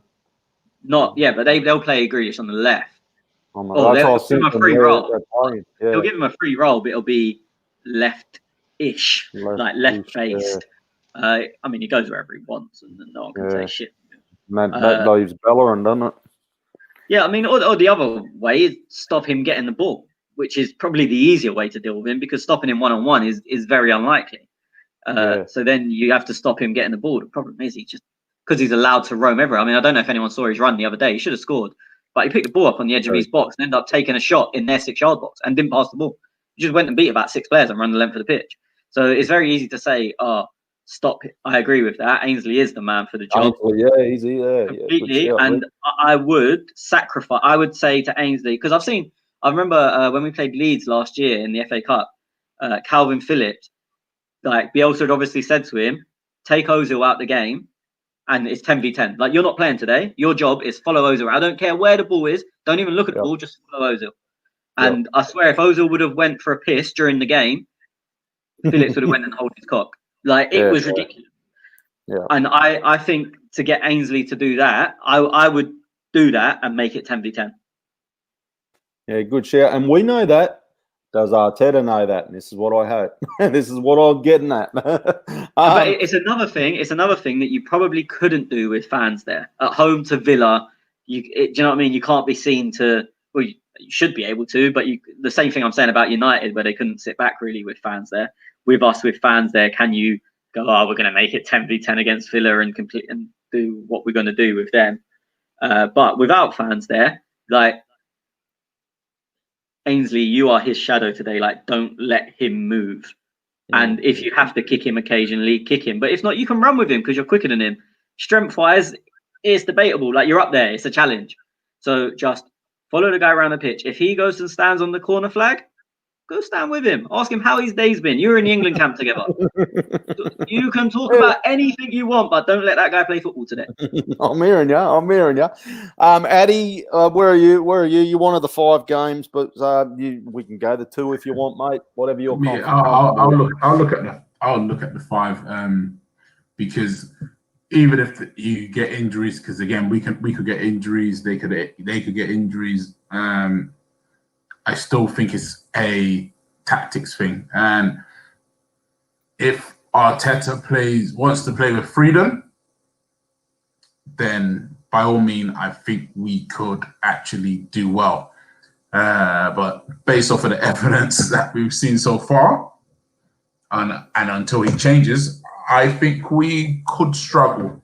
And as I said, like smaller teams where it would be our bread and butter, I don't see us beating them anymore. The Man United match is going to be hard. As Tony said, if they hit us on the counter and play like they did against PSG, they could hurt us. And especially with Luiz out, and whether it's Mustafi coming in, or I think it'll be tough. But again, now if we actually want to play, and he puts the best squad out and people in the right positions, we can actually hurt teams and we can actually dominate matches. But it's all down to Arteta. If he actually wants to do that and encourages the team to actually play free-flowing football, we could do that. And then even when we don't have the ball, fall back into our structured shape. I think we can do that. But yeah, it's gonna just be, for me, it's down to Arteta. Arteta wants the team to play, then we can actually move forward and push on. If he doesn't, last season, Addy. Yeah, no, I'm hearing you. Last season, though, I would have said to you, Man United, Tottenham are probably they're the 2 tough games in that bunch of 5. I'm now looking at that going. Is there an easy game? No, and this is the thing. This year, is it because of pre-season or the fans? It might, to be fair, it could be a mixture of everything. But there honestly is no easy game in the Premier League. You see it. Liverpool struggled. Man City has struggled, and they're not even like struggling against the other big teams. They're struggling against the newer team. They're struggling against Fulham. Okay. Fulham is an easy game. Yeah. Sorry, Fulham would be your easy one. sorry. So yeah, bar Fulham. But then like all the other teams, like they're actually putting their muscle out there, saying no, you're not just. It's not going to be a walk in the park for you. And we've seen Leeds, Villa, obviously Wolves, Everton. They've all come up. They've all come up to that like level. Yeah. So it's either, I think, has the top 6 dropped a level, or have like everybody else gone up, or is it a bit of both? Like I think it's much more closer this year than even in last season. For me, it's I don't know. It's because I look at teams and I think, geez, tactically you did a fucking good job. Like, I don't know whether they got smarter managers, these teams that were below par. Like Sean Dyche, he'll come out and do a job on someone. You think, how the fuck did you do that and get the best out of that team and the best out of that players? And I sit there shaking my head and think, it has to be the manager. Like, you know what I mean? Like, if me and you were managing Burnley, we'd be going, like, we'd be relegated. But so I think the managers have got smarter and we'll look at Leicester City a few years back, play long to Vardy, win the fucking league. That's pretty much the game plan for the whole season. And hey, it happened. They won the league. But it's, I don't know whether it's other teams have come down or it's these lower teams have just got a bit smarter. A bit more the players they want in the team, fast-paced players, younger players, things like that. I think it's a mixture of everything. I think there's a lot to be said for the non-European teams having a lot more preparation time as well, because although there's only one day for the game, you have to fly. You don't do a training session, or you do a match training session, which is usually very light exercise and a bit of set pieces, or bit of shape work. And it's going to be completely different shape work for a bang average Europa League team than it is for a Premier League game. So, like, say, when did we play? So we played Saturday, probably had Sunday off, trained Monday, Tuesday, flew to Vienna Wednesday, can't train Thursday because we've got the game, get back Friday, light session because they've had a game the day before. And then we're sort of back at game time. Saturday's your first session, whereas, that's a bad example. They were in Europe as well. But the other teams, the smaller teams you're talking about, while we've had 3 or 4 days off or light sessions, they've had from Saturday to Sunday to just prepare for Arsenal, like nothing, or not just us, but I'm using us as an example, but just to prepare for us and their tactics for that game. So they've had probably 6 sessions with Wednesday off, which is the normal, all on Arsenal, whereas Arsenal have probably had 1 on the Saturday, because on the Friday is light work recovery from flying back from Austria. And then on the Saturday, they do 1 session on the game they're playing. So I think that's a big reason why the lesser teams are doing better. Not just people say, they get more rest. They do, but it's not just that. It's all the preparation time. Yeah. Okay, look, I'm happy not to worry about a 3-2-1 for this game, because at the end of does that defeat the purpose of the tally? Yeah, but it's gonna give you. Is it going to give you a true? Well, we can do a 3-2-1 if you want. I had a funny one. Okay, well, let's do it, man. Let's do a 3-2-1. Jack, do it. Do a 3-2-1. What in all, like straight off the back? Yeah, might as well do it straight off the back. 3-2-1. Did you get last week? Yeah. I listened through and wrote it all up. My 3 would be Gabriel. My 2 would be Party. My 1 would be God, that is difficult. You wanted it. Louise, before he went off. Surprised you didn't say Lacazette. Okay, Addy. My 3 is Louise. My 2 is 2 was Tierney. My 1 was Jamie Vardy. Okay. Tony? Remember that summer where we activated his release clause? You know, he didn't actually come, yeah? Like, he's still at Leicester. No way. No. Can you no, imagine no, that front three? Ozil, Vardy, and Alexis. Nah, Fucking hell. Emery would have. Nah, mate. Poor old Emery. How's he going over there? I Top think of he's the top of the table. league. Oh, fucking hell. Really? Wow. Yeah. Oh, Let's see if it's fucking still on. Arsenal fans sitting back waiting for him to trip so they can laugh. What do you know? What I'd love? Watch him beat us in the Europa League final.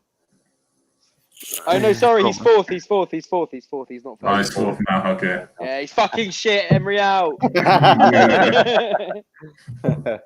Tony, you're 3-2-1. Yeah, I mean, I'm surprised no one's mentioned Saka. I thought he was the only person that actually tried to do anything. Like, we say we've not got this, not even creativity, but we're too rigid, and I think he's the only one. I don't know if it's the innocence of youth. He actually tries to go at players, and I said it earlier. He might have lost the ball, but when you're so stiff and nothing else is working, for me, I prefer the guy that goes, you know what, I'm going to try and take this by the scruff of the neck. And I think it might have been coincidence, but we got a hell of a lot worse when he went off. So Saka for my 3, even though I can't actually remember anything he'd done that was worthwhile. I just remember him trying to do stuff that no one else was. KT is my 2 because anything that happened came through him. He put 2 or 3 good crosses in. Obviously, Lacazette's miss was from a KT beating a man and crossing. And then one David Luiz because he can kick the ball very far and sometimes we're getting in behind.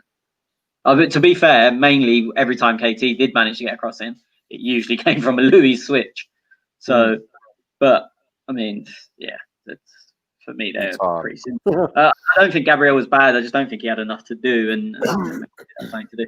I just want to say, just because I hammer him every week, Leno's save with his head, I don't know how he's done it because he's actually flicked it on. It's not just hit his head. If you watch it, it's actually like a near post flick on where he's like, yeah, Addy's just doing the impression for people that can't see it. Like when someone's about to boot the ball at your face, the presence of mind to think, I'll just nod this on is insane. Like, because at first when I saw it, I was like, amazing save. I thought it hit his hand. And I saw it again and I was like, oh, he got lucky. It hit his head. Like, he just got lucky. It just hit his head. And then I saw it again for the 3rd time. And I was like, that's unreal. Like, how'd you do that? Like, and the time is amazing. We see our near post corners where our players are missing the ball and they can see it coming 40 yards away. And then the keeper gets the ball toe punted in from 4 yards and he manages to time it to win the flick on. That's what pissed me off. He just won the flick on. Then we got a corner and he stood in the centre circle. Fuck off. Get near post. That's something that'll always annoy me. Putting the keeper in the centre circle in the corner last minute. Either leave him the fuck at home or bring him all the way up. Like, don't go in the middle. You offer nothing there. Like, if they get the ball, they're going to lob you and you can't score.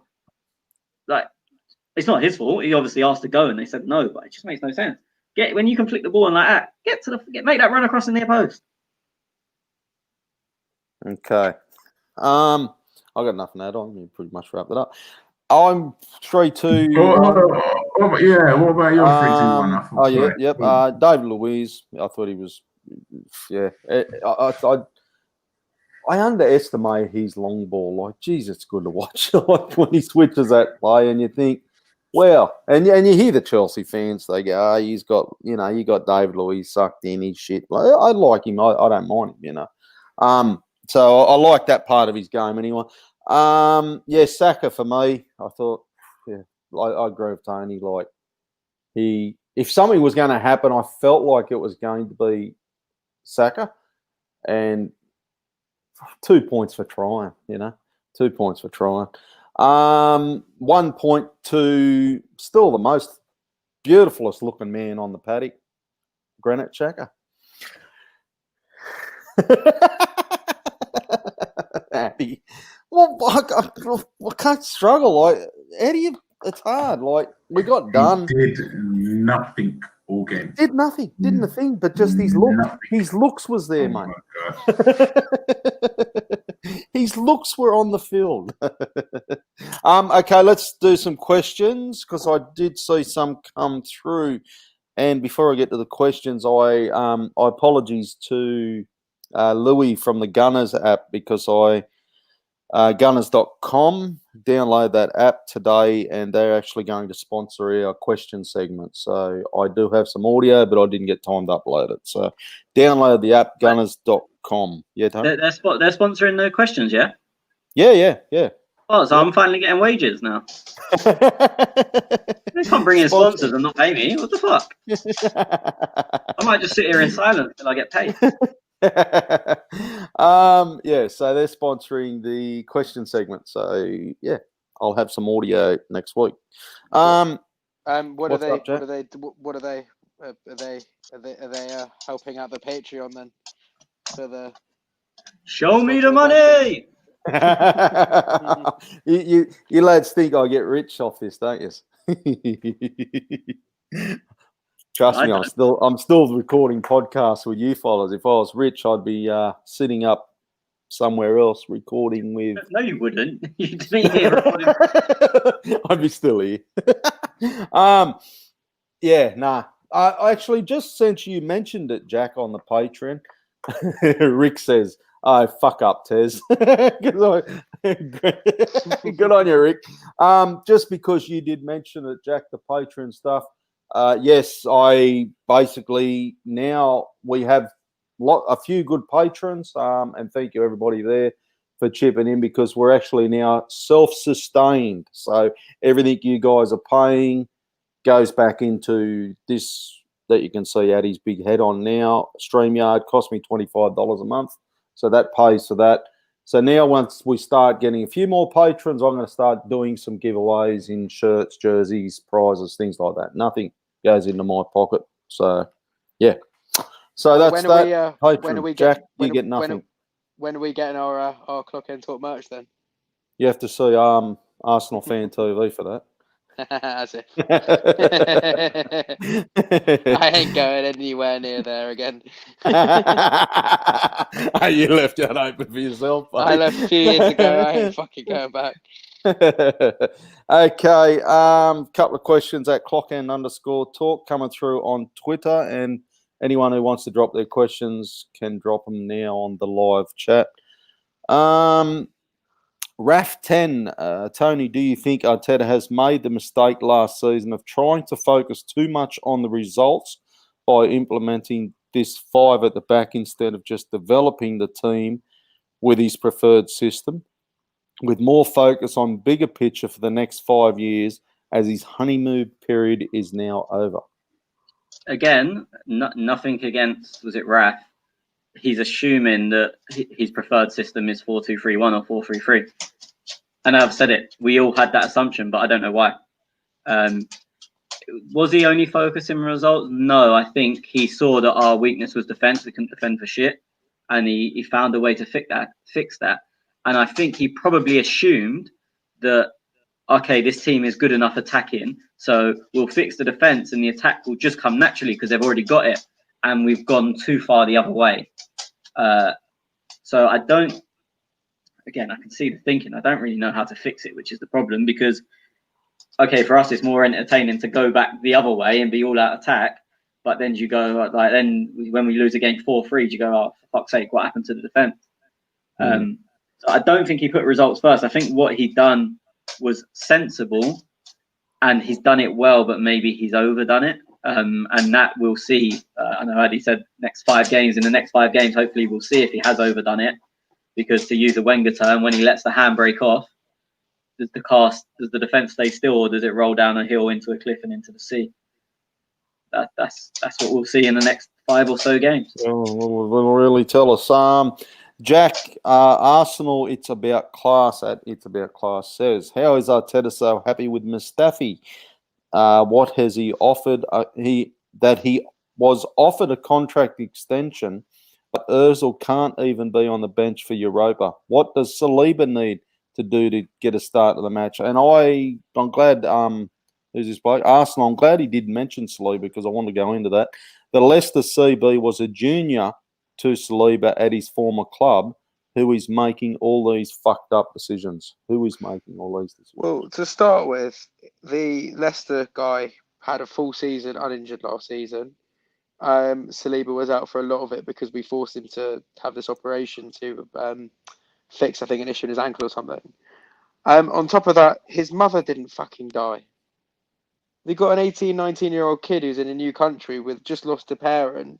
He's entitled for a break. Like, his time will come. He's clearly got quality. Like, I don't think that's doubted. I just think that the virus and a very, very personal situation has caused the issue to materialise. I don't think it's anything to do with Saliba himself. And I think in terms of Mustafi, he hasn't really done anything wrong. He's been injured all season. So, I mean, he was good last season before he got injured. He was doing well. So I don't necessarily solicitate that. However, the only thing that makes sense to me about a new deal for Mustafi is probably that we know and that we could probably sell him to a club and it will probably just increase his valuation in January, which is probably what we're trying to do to get an extra couple of million for him. Mm-hmm. So I'm not overly against it, but I don't really care if we do or not, as long as it's not a long-term deal, if that makes sense. Yeah, well, there's a few that meant to leave next year will walk out the door for free, isn't it? And Socrates, he's part of that too, isn't he? Yeah, Ozil, he's out. Ozil. Yeah. Lacazette's the season after next. Yep. Thankfully. Yeah. So yeah, we've got to start getting money for these players. Addy Emery MAA Gunner says Emery had Ozil, Iwobi, Mkhitaryan and Ramsey in the midfield in the first season. All technical players who could carry the ball or create chances. Arteta just has a 32-year-old, Willian and Partey, two players we had to bring in himself. I don't know if there's a question there. I'm sitting there. I was waiting for the question. Well, he did mention this in the WhatsApp group, and what he was basically implying was, and I think I spoke to him about it. He said, like, Emery had these players, but Arteta, he's got these other players. I suppose, like, what he's getting at is how's Arteta meant to work with the players he's got? No. So, again now, Arteta's a coach. Arteta was lauded for making Sterling better. Sterling came out and said that as well. So, we still have technical players. It's not a thing where we have players that were at Sheffield United or Burnley and don't look, even though they're still technically gifted players, but may not play this intricate football. We do have players that can actually play intricate football or can play some style of that. Again, as I said, today in the chat and last week, Arteta's first 10 games, we played free-flowing football. So again, I don't like it when people say, "Oh, Emery had this and we got this now." You have to use the team that you have. These are the players you have available to you. Can you use them to play? Get the best out of them. Get the best out of them. And if you're a decent manager, you should be getting the best out of them. Like what a manager walks into a Watford and goes, "Oh fuck, I got," like even when you switch FIFA on and you look at some of the teams, you've still got a. It's not really good analogy, but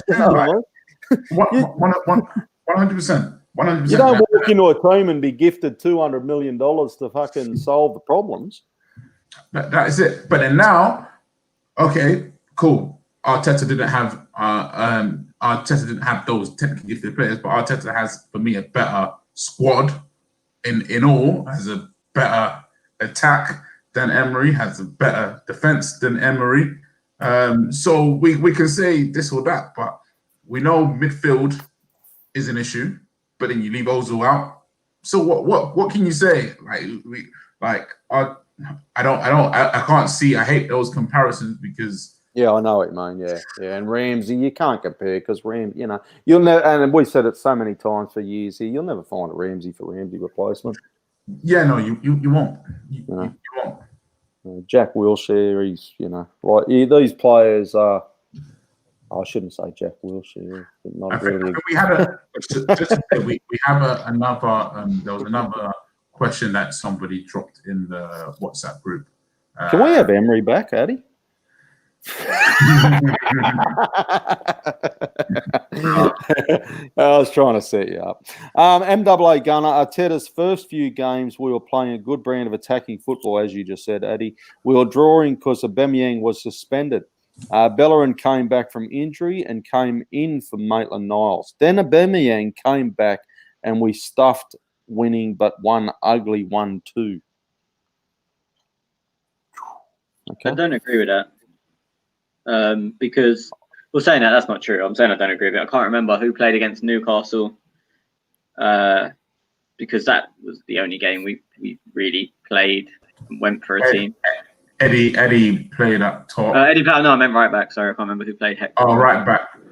Oh, I think Bellerin. I think it was Hector, because Hector came back against Chelsea and scored, and then I don't think he lost his place after that, but I could be wrong. But the Everton, I don't know, I can't remember who played against Everton either. I think that was Hector as well, where defensively it was chaos, but it was an end-to-end game. If that ended 10-9, I don't think anyone would have said anything. I do think it was Hector, because I think St. Maxim against Newcastle did something foolish to Hector. Yeah, so, but I mean, yes, the he two... did. I think we're out.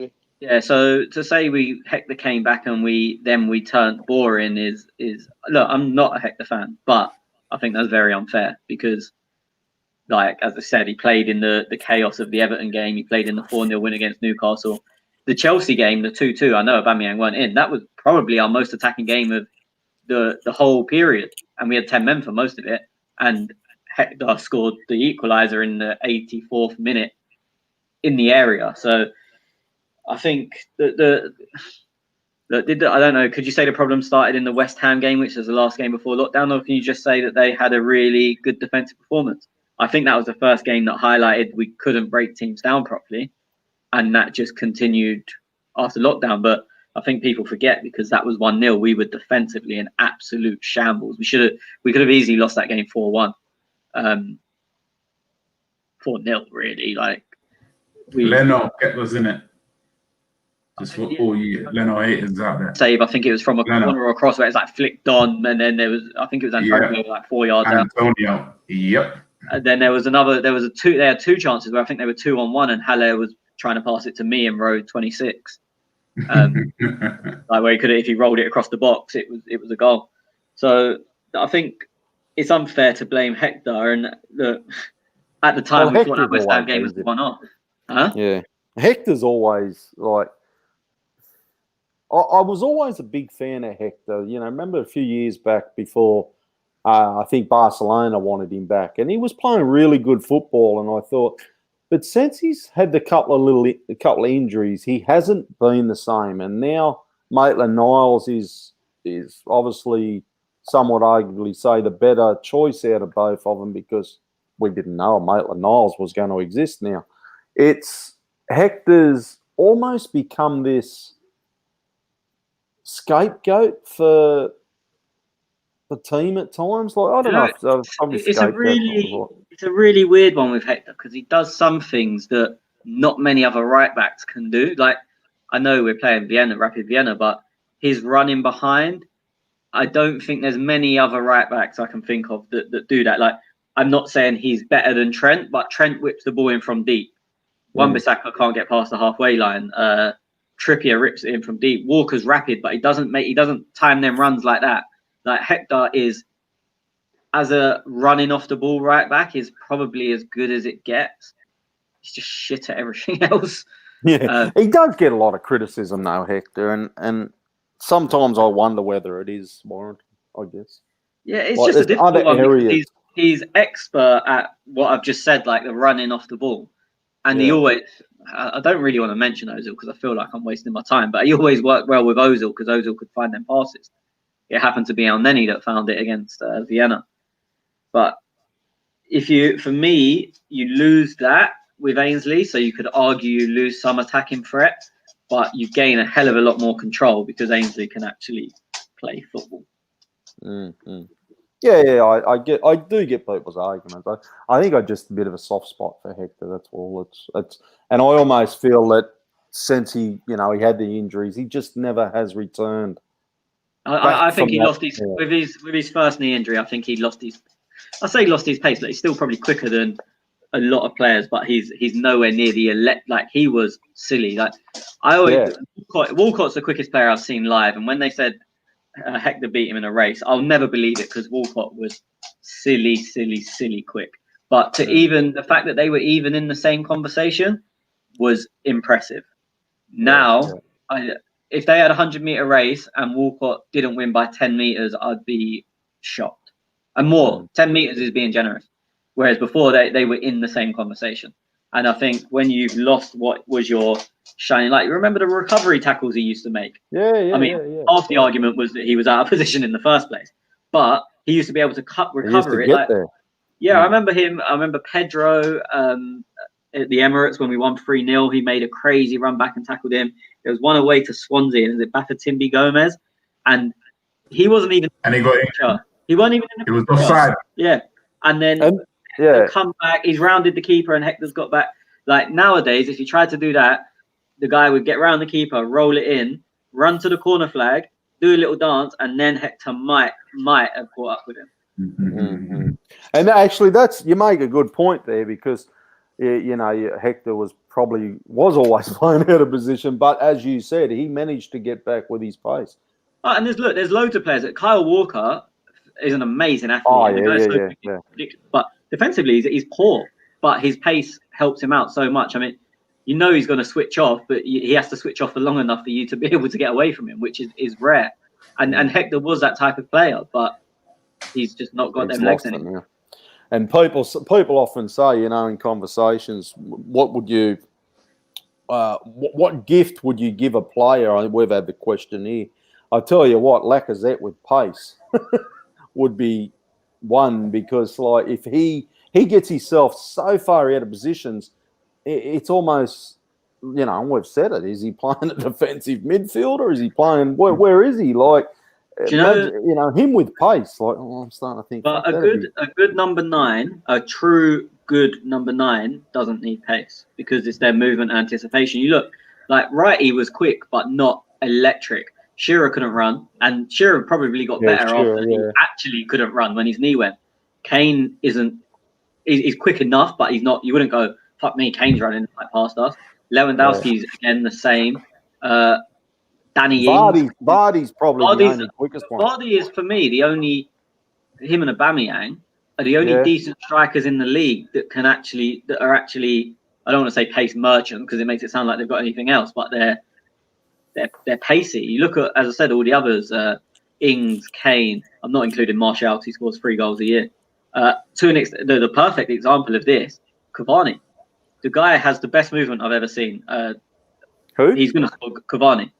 He's going to score goals because his movement is insane. Yeah, he is. Yeah. But he actually can't. If you have a 20-meter race with him, you'll like the defenders will win every time. He is. Yeah. That's what I'm saying. A good number 9. Like people could say, if Lacazette was a bit quicker, but a good number 9 actually doesn't need to be quick. I think you had someone like Henry who had it all, and that became the gold standard. And there was a few players around that time, Michael Owen. I say a few players, they're the only two I can think of, but there probably was others. But in reality, throughout history, not just now, but throughout history, number 9s have never needed to be rapid. Yeah. Okay, let's push through those questions. There's a couple of points that we've already mentioned, so I'll just skim over the question because they did write it. Arsenal, it's all about class. He says Arteta should play Aubameyang as a centre-back against Man United. He has made some number of tackles this season as Tierney and Elneny combined. What's the point in playing him up front when he's such a good defender? Hack on Larson, should Arteta's tactics be questioned? After the first half, I don't think so, but was it the injuries that killed us, all the tactics? Tony, quickly. Tactics. Jack? I'm going to agree with Tony here. I think tactics on this one. I don't think Eddie? we were set up right. Tactics. Yeah, I'm tactics too. Brad says, would you take Sturridge or Jack Wilshere as free signings right now? He says, I would. And I'll go to Tony first because #1 fan club. As a footballer, no. Would I have Jack? I would have Jack back at the club in any capacity he wanted. I wouldn't play him.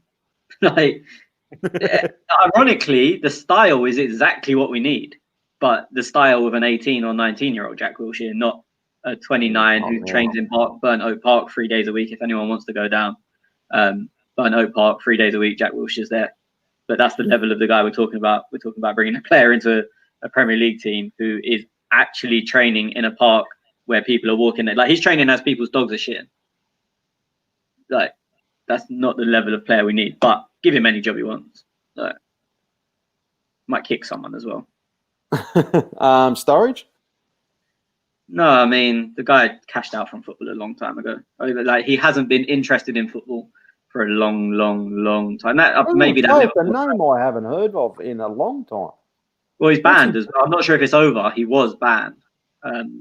I'm not sure if that ban's over for betting on football. That's right. He's just cashed out, which is.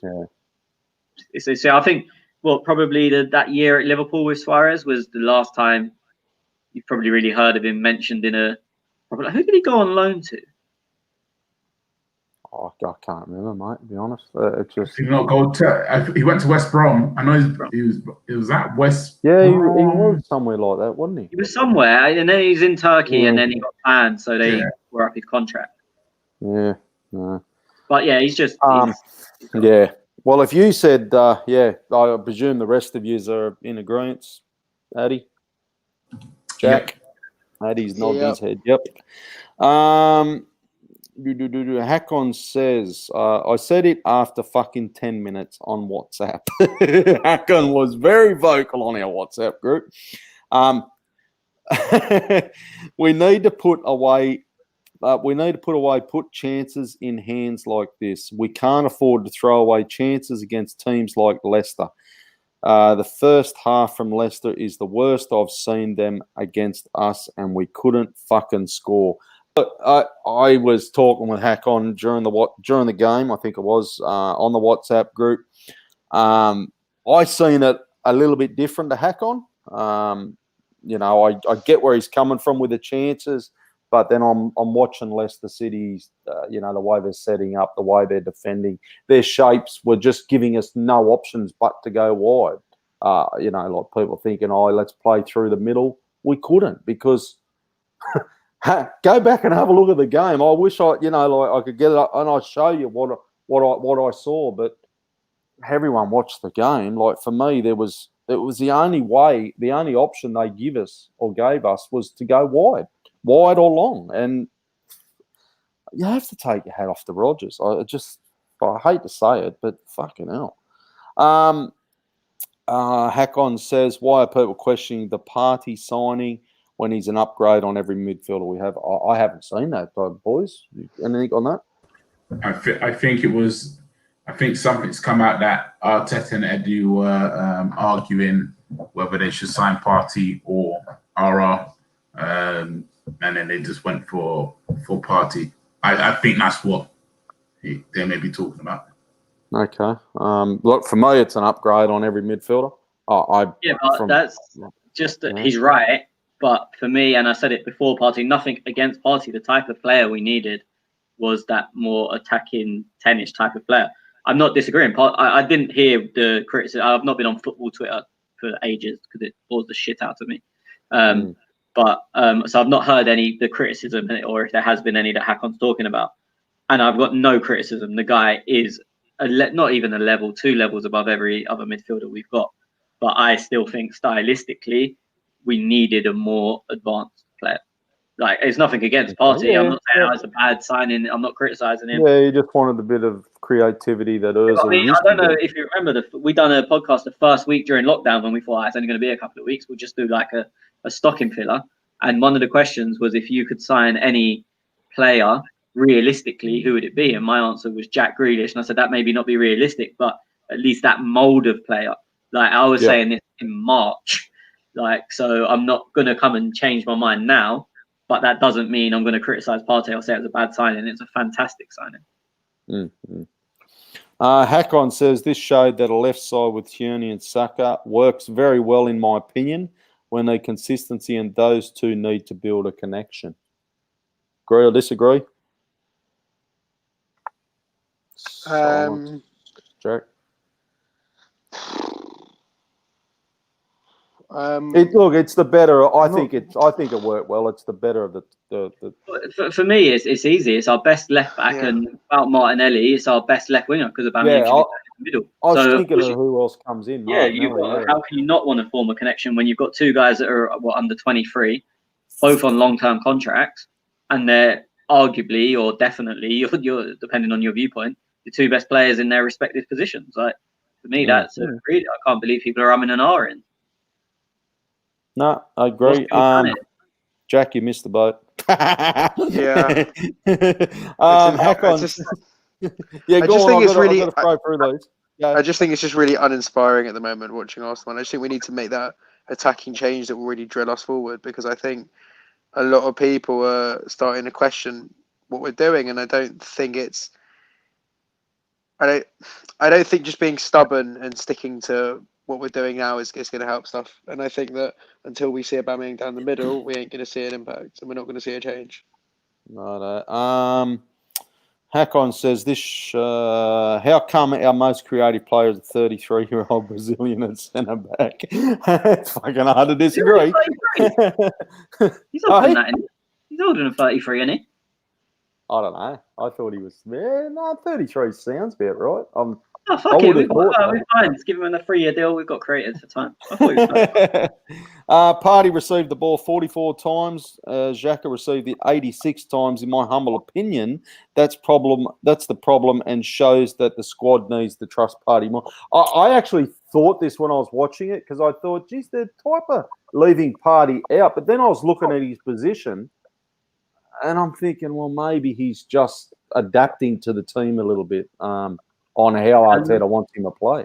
I want the numbers for Ceballos and Partey, because Granit was playing in defence. You're going to get the ball more.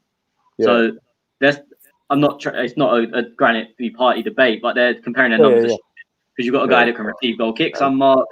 When we're knocking the ball back the back, he's unmarked. Compare the two centre midfielders, and I would imagine they're pretty similar numbers. I don't know. I could be talking complete shit, but the two you want to compare them to, not Granit. Because if Partey went and played at right back, he'd have got over 100 touches. They've been useless touches because we don't want him there. But if that's the figure you're going to look at, you've got to compare apples with apples. Yeah, he got about 59 passes, Ceballos. So it's still more, but it's in the same ballpark. Yeah. Ozil, MAA Gunner, Ozil is clearly a board decision, so they basically hung Arteta out to dry. I want to come more onto that, and we haven't got that time right now, but I think that's a patron pod or something, because something's not right there. I agree. Hakon says, Hakon says Mustafi can fuck off, by the way. Poor old Mustafi hung out to dry again. Like, I don't think he done much wrong, boys.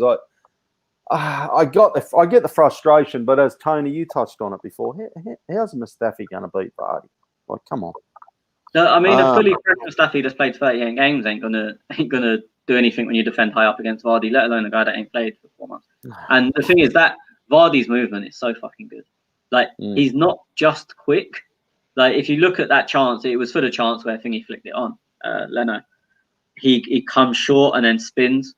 You can't live with that. Mustafi does have a problem with following movement. If someone goes short, he chases them every time, and I think that's how Maupay scored against us for Brighton.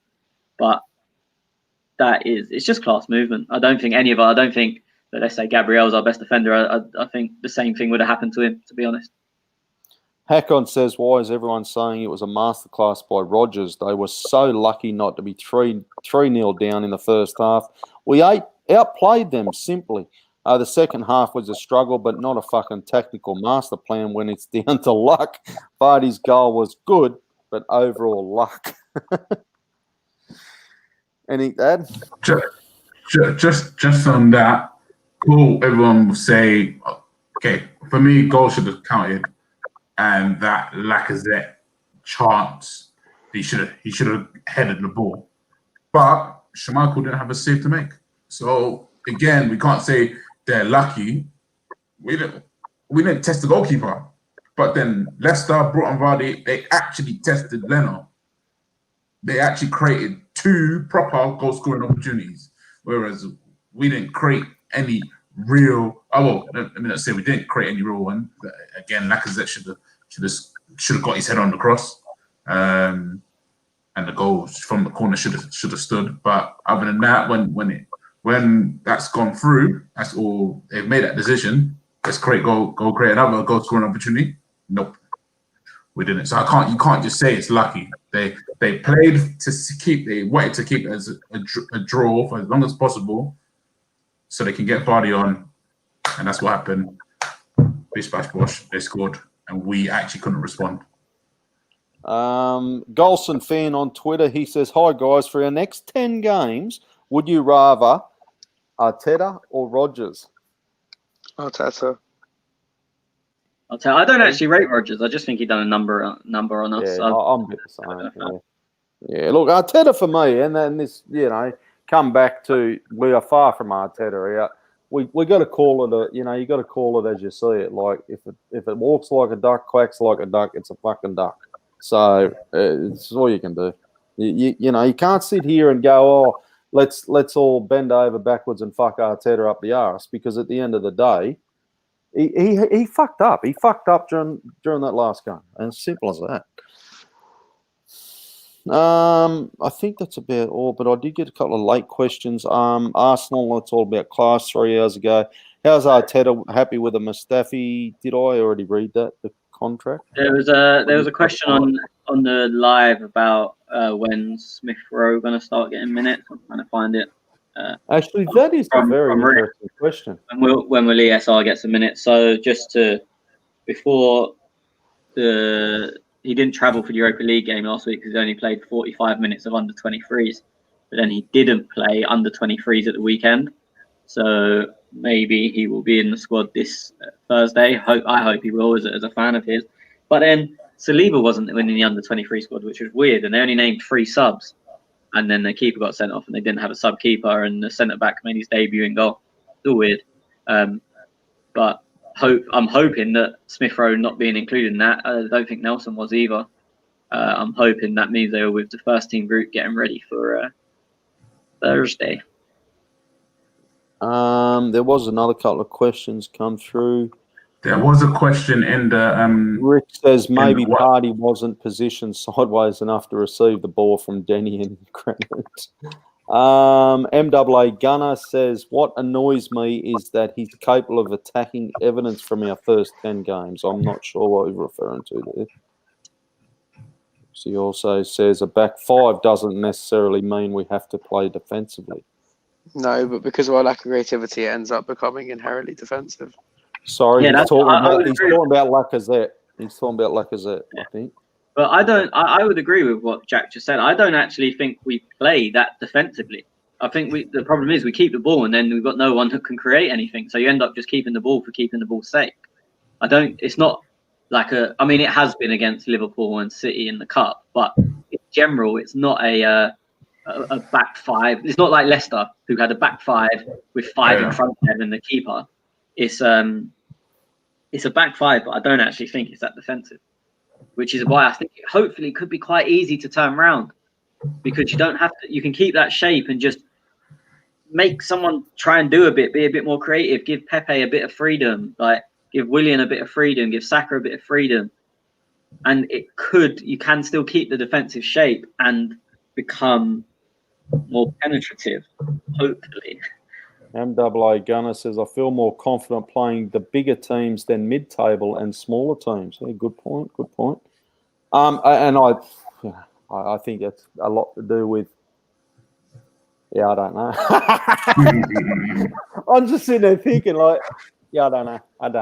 Look, we haven't gone too bad against the bigger teams, to be honest. It's because the better teams will come at you and you can pass around them, whereas if you don't let us pass round you in that you just sit back, we ain't got a clue, and that's the difference.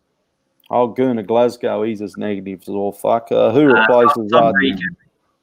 Who replaces Arteta when the time comes? Fucking Jesus! Come and see me in January, and maybe we might have an answer. But I can't. Ten Hag. I was going to say there is a question. Mourinho. There is a question from the WhatsApp group that was there earlier in the day. Tash said, just wondering if this could be turned into a question for the pod. Should Arteta be doing better than he currently is? Ooh. My 2 pence on it. Results, performance should be better, but it's difficult because he's building blocks, as I said, defense and going forward, and he's done that well. But I would like to see a better level of performance. I mean, in a sense, I want to say I'm not too fussed about results as long as we're not losing 30 games in a row. I think the results are what they are, and we're at a decent level.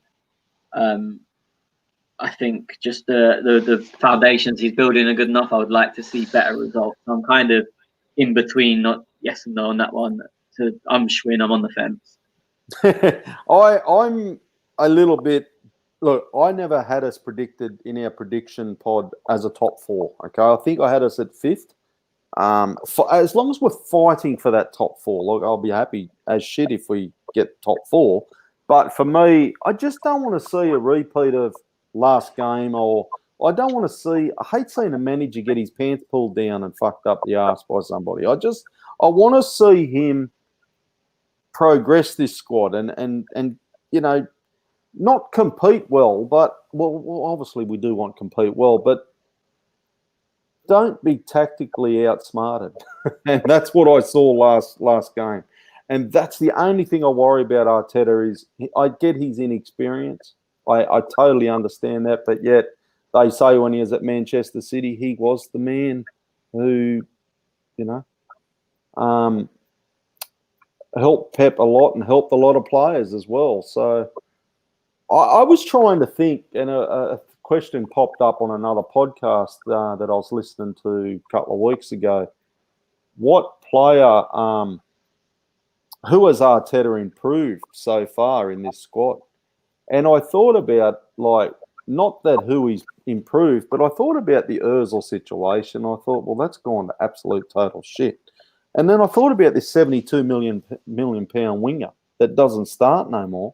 And I thought, well, that's gone to shit. So I don't know if it's gone to shit, but it seems looking like it's going to shit from where I'm sitting because he's not starting. Then I look at Lacazette and I think, well, Lacazette's doing fuck all. Aubameyang's doing the best he can, played in a shit position. So I'm starting to question him a little bit on different things. Yeah, no, fair enough. I mean, I get why you would question him in that situation, but I think you just kind of got to keep the belief a bit and just look at it into the context that it is and understand that we haven't that it's not like we're losing to embarrassing teams yet. Do you know what I mean? It's not like we're yes, we're not playing great, but we've got to, you know what I mean? Like it's yeah. No, I'm hearing you. And let's not fucking beat in the bush. Leicester aren't a bad team. Okay, they finished higher than us last season. They now, whether you rate Rodgers or not, he's a pretty good manager when it comes to tactics, and he will do what he did to you last week. And that's just, but then they're likely to come out this week against some fuck-nosed 2 team and get fucking smashed. Whether they just set up for the bigger games more prepared, I don't know. Because they got done by somebody the other week. And it was a bit of a shock result. I can't remember. West Ham beat 3-0 and then Villa beat them 1-0 the game after. Yeah. So it was the West Ham game, actually, because they were in front and then they lost it. Well, they drew because there was 3 goals in 10 minutes or something, wasn't it? Who are you talking about? Leicester. No, they lost 3-0 to West Ham. You're thinking of Tottenham. Tottenham, West Ham. Yeah, okay. Tottenham, West Ham. No, sorry, you've got me. West Ham went to Leicester's ground, the King Power, and battered them. I think they That's scored right. in 2 Yeah. minutes, and they never let up. They won 3-0, and it was easy. And then a week later, or not the next game, Villa beat them 1-0. Mm-hmm. So, you know, like you could sit there and say, well, Roger's done a number on us that game, and maybe they just set up a bit better in the bigger games. I don't know. But anyway, it is what it is, boys. We all happy? We've been going for 2 hours and 4 minutes. So we all got our say? I'd say so. Questions done? I think so. Rick says he misses. He misses the crowd telling Xhaka to shoot. Do you know the best thing? Like, this is more for Tez, who has obviously never been. The best thing about that is this is what happens. He's 45 yards out. Shoot! It doesn't go in as you would expect from 45 yards out, and then they go, "What a cunt! Why'd he shoot?" Jack, am I joking? That is exactly what happens at least 3 times a week. And then if he doesn't shoot, they go, "Oh, fucking trying to walk it in again," or "Oh, sideways." You're like, you can't win either way. Fucking classic. Okay, boys. Thank you once again. Thank you everybody for listening. You have been listening to the Clock and Talk. You can follow us at @clockand_talk. You can also find our merchandise and patron stuff on our socials. Thank you once again to all you lovely patrons. And thanks, guys. We'll see you all. I won't be here for the Manchester United game.